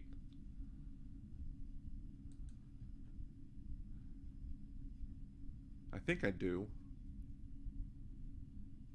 Under pressure. Do do do do do do do. Do do do do do do do. Under pressure. Under pressure. Hope I don't get copyrighted on that.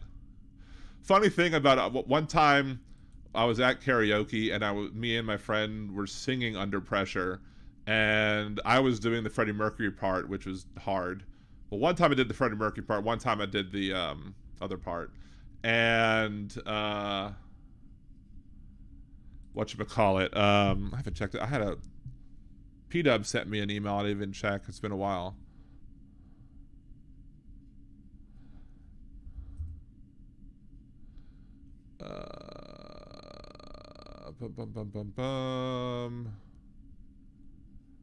I don't think I have your email, Kimchi.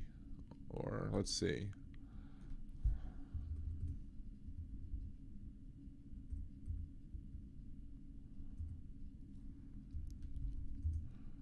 But liberaldanradio@gmail. Just send me an email, and I'll send you the lyrics once I write them. I'm sure I'll probably come out with it. The only problem with it is that I then have to hit the high notes of Steve Perry. I think I can do that song, but we'll see. I think P-Dubs might have gone away. I think she went to bed already. I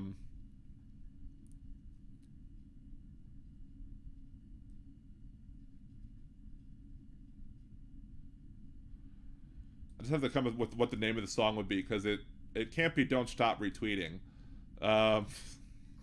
That would be more about my stuff. Anyway, back to the song, the back about Under Pressure. With Under Pressure, I was like, I have no idea what Freddie Mercury is saying in Under Pressure. It's like, people on the streets. I'm like, then it's like, put me on it. I'm like, what is he saying there? I have no idea what he's saying there. And then I look at the karaoke lyrics and I'm like, oh, he really is just saying gibberish. Okay, I don't feel like I had a stroke listening to him. So there you go. So yeah, that's what I was looking for, to see the difference between your social media followers and why it isn't translating to.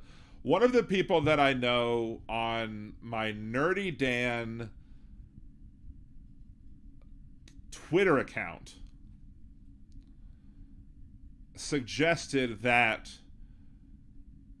your TikTok followers tend to be about 10 times more than your YouTube followers. I don't know if that's a true statement or not, but that seemed to be the idea that when you get followers, you tend to get them on TikTok at 10% of the 10 times the rate on TikTok than you would get them at on Twitter. Now on TikTok, I did some of those follow trains and stuff like that because my youngest son was at 900 because he was playing around on it, and I was like, I'm trying to get to 1,000, and I'm like, I could get to 1,000 faster than you. And he was like, you're at 0. I'm like, I can get to 1,000 faster than you. And he's like, no. And I'm like, sure. And I did it. I got to 1,000, and he was like at 995, and he was so angry at me. And then his account got banned because he was too young. I know, Kimchi. See, here's the thing. Here's the thing with TikTok. TikTok is malware in the idea that it's like social engineering, in that they're trying to show you things, like they're trying to say, oh, here's this. But TikTok, but in that sort of thing, Facebook is malware, and Twitter is malware, and YouTube is malware. If TikTok is malware, then all of social media is malware, if that's the case. And I listened to Hal's argument on TikTok very much, and I was considering dropping it. I was very much considering letting it go. However, my full-time employer, does an annual kind of security thing, like an IT security type thing, where every employee has to take it, and it's done. It's outsourced to a security firm that goes over the importance of like cybersecurity and the importance of keeping everything safe, and don't click on emails, and don't click on strange links, and don't do this and don't do that, and all of the things that you shouldn't do. And then the guy who is like one of the higher up folks in this company, one of the trainers in this company or whatever, with lots of experience in cybersecurity and this, that, the other. One of the things that he says towards the end of the video is, and if you want some more information about my tips and tricks on cybersecurity, you can go to my TikTok at blah, blah, blah, blah, blah. So I'm sitting there like, well, if the guy working for the firm if the guy who was working for the firm that my firm hired to do cybersecurity videos put his own TikTok video in that firm's official cybersecurity training video, it can't be as bad as Hal's making it out to be. So that's why I'm still on TikTok. Benny Local malware, that's like the dress doesn't fit you right malware. In that way, all of my clothes would be malware at that point, because I've lost 70 pounds and things just don't fit right anymore. Everything is malware. Either all my stuff is too big, is getting too big for me at the moment, or is still too small from my older times. So, anywho, so at this point, to me, TikTok is just a tool. It's a tool to use to try and drive viewership to here. I try and create some content. It's an easy way to create it's an easy way to create reels and dump them up to here. It's an easy way to create reels and dump them up to Facebook. And I can engage with some people, and you know, I can have a disagreement with Hal on one or two things. It's not a big deal. I trust Hal on pretty much everything except psychology, archaeology, and sociology. Look, I love Hal to death. Look, when Hal had when Hal had Tara Dublin on last week, and he was talking to her about like what she should do and if she should have a podcast, and he plugged me several times. I don't even know if he knew that I was watching that day.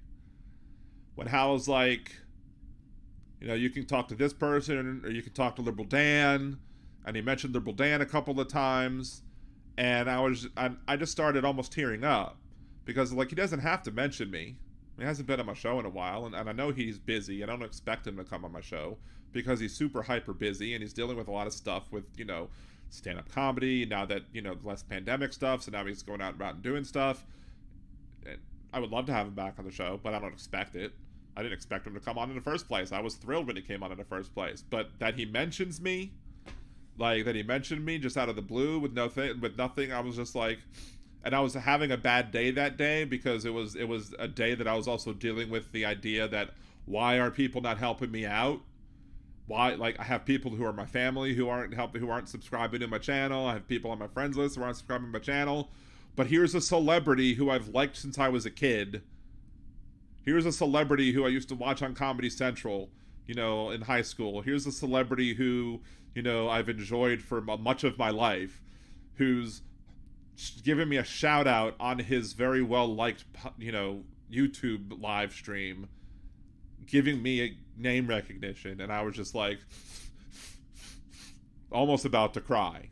Like, I was very touched. I was very happy about it. So yeah. I mean, how does knows technology? I am an IT guy. It's what I do. I am a guy. I am an IT manager. So I would hope that y'all would trust that I would make a good decision on whether or not a piece of software was safe for me to use or not too. So it is what it is. Thank you, Donald. Anyway, so I do have to get up in the morning tomorrow because my youngest has finally started school, and I'm the one who has to bring him to school in the morning, and my wife picks him up in the afternoon from the bus stop.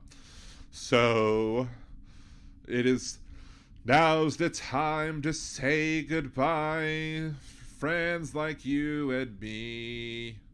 LIB.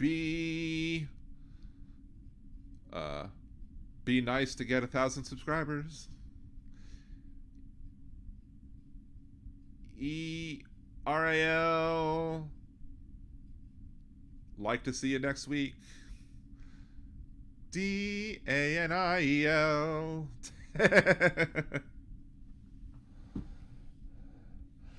been like a good few days. Where are the people he sent over? I mean, that's the other thing about, like, Hal has what is he at, 50,000 subscribers on his channel, but he probably has about 1,000 viewers at any given time at most, and sometimes maybe only 500. So like I have like 600, and at the most like maybe 30 or 40. So like I think that's a good maybe percentage, like, of the amount of subscribers you totally have, and then I think to expect your total subs versus total people watching a live stream, I think that's a good percentage. So I think when I get like 30 viewers based off of having 600 subscribers, I think that's a decent number. Like, the fact that I have this stream, there's 15 concurrent viewers, but overall I've had 111 views with an average view duration of almost 40 minutes. That's pretty good, I think. So,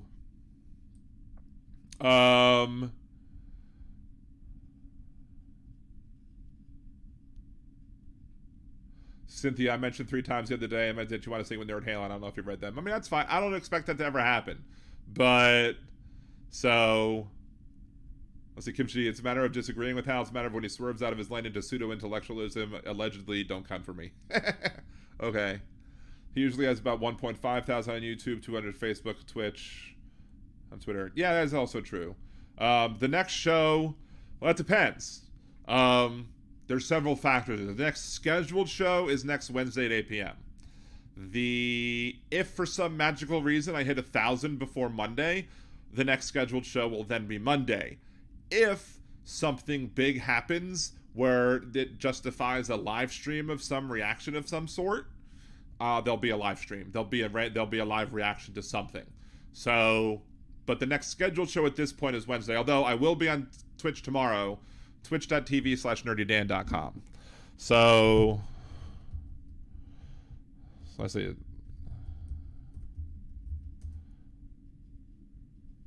There's also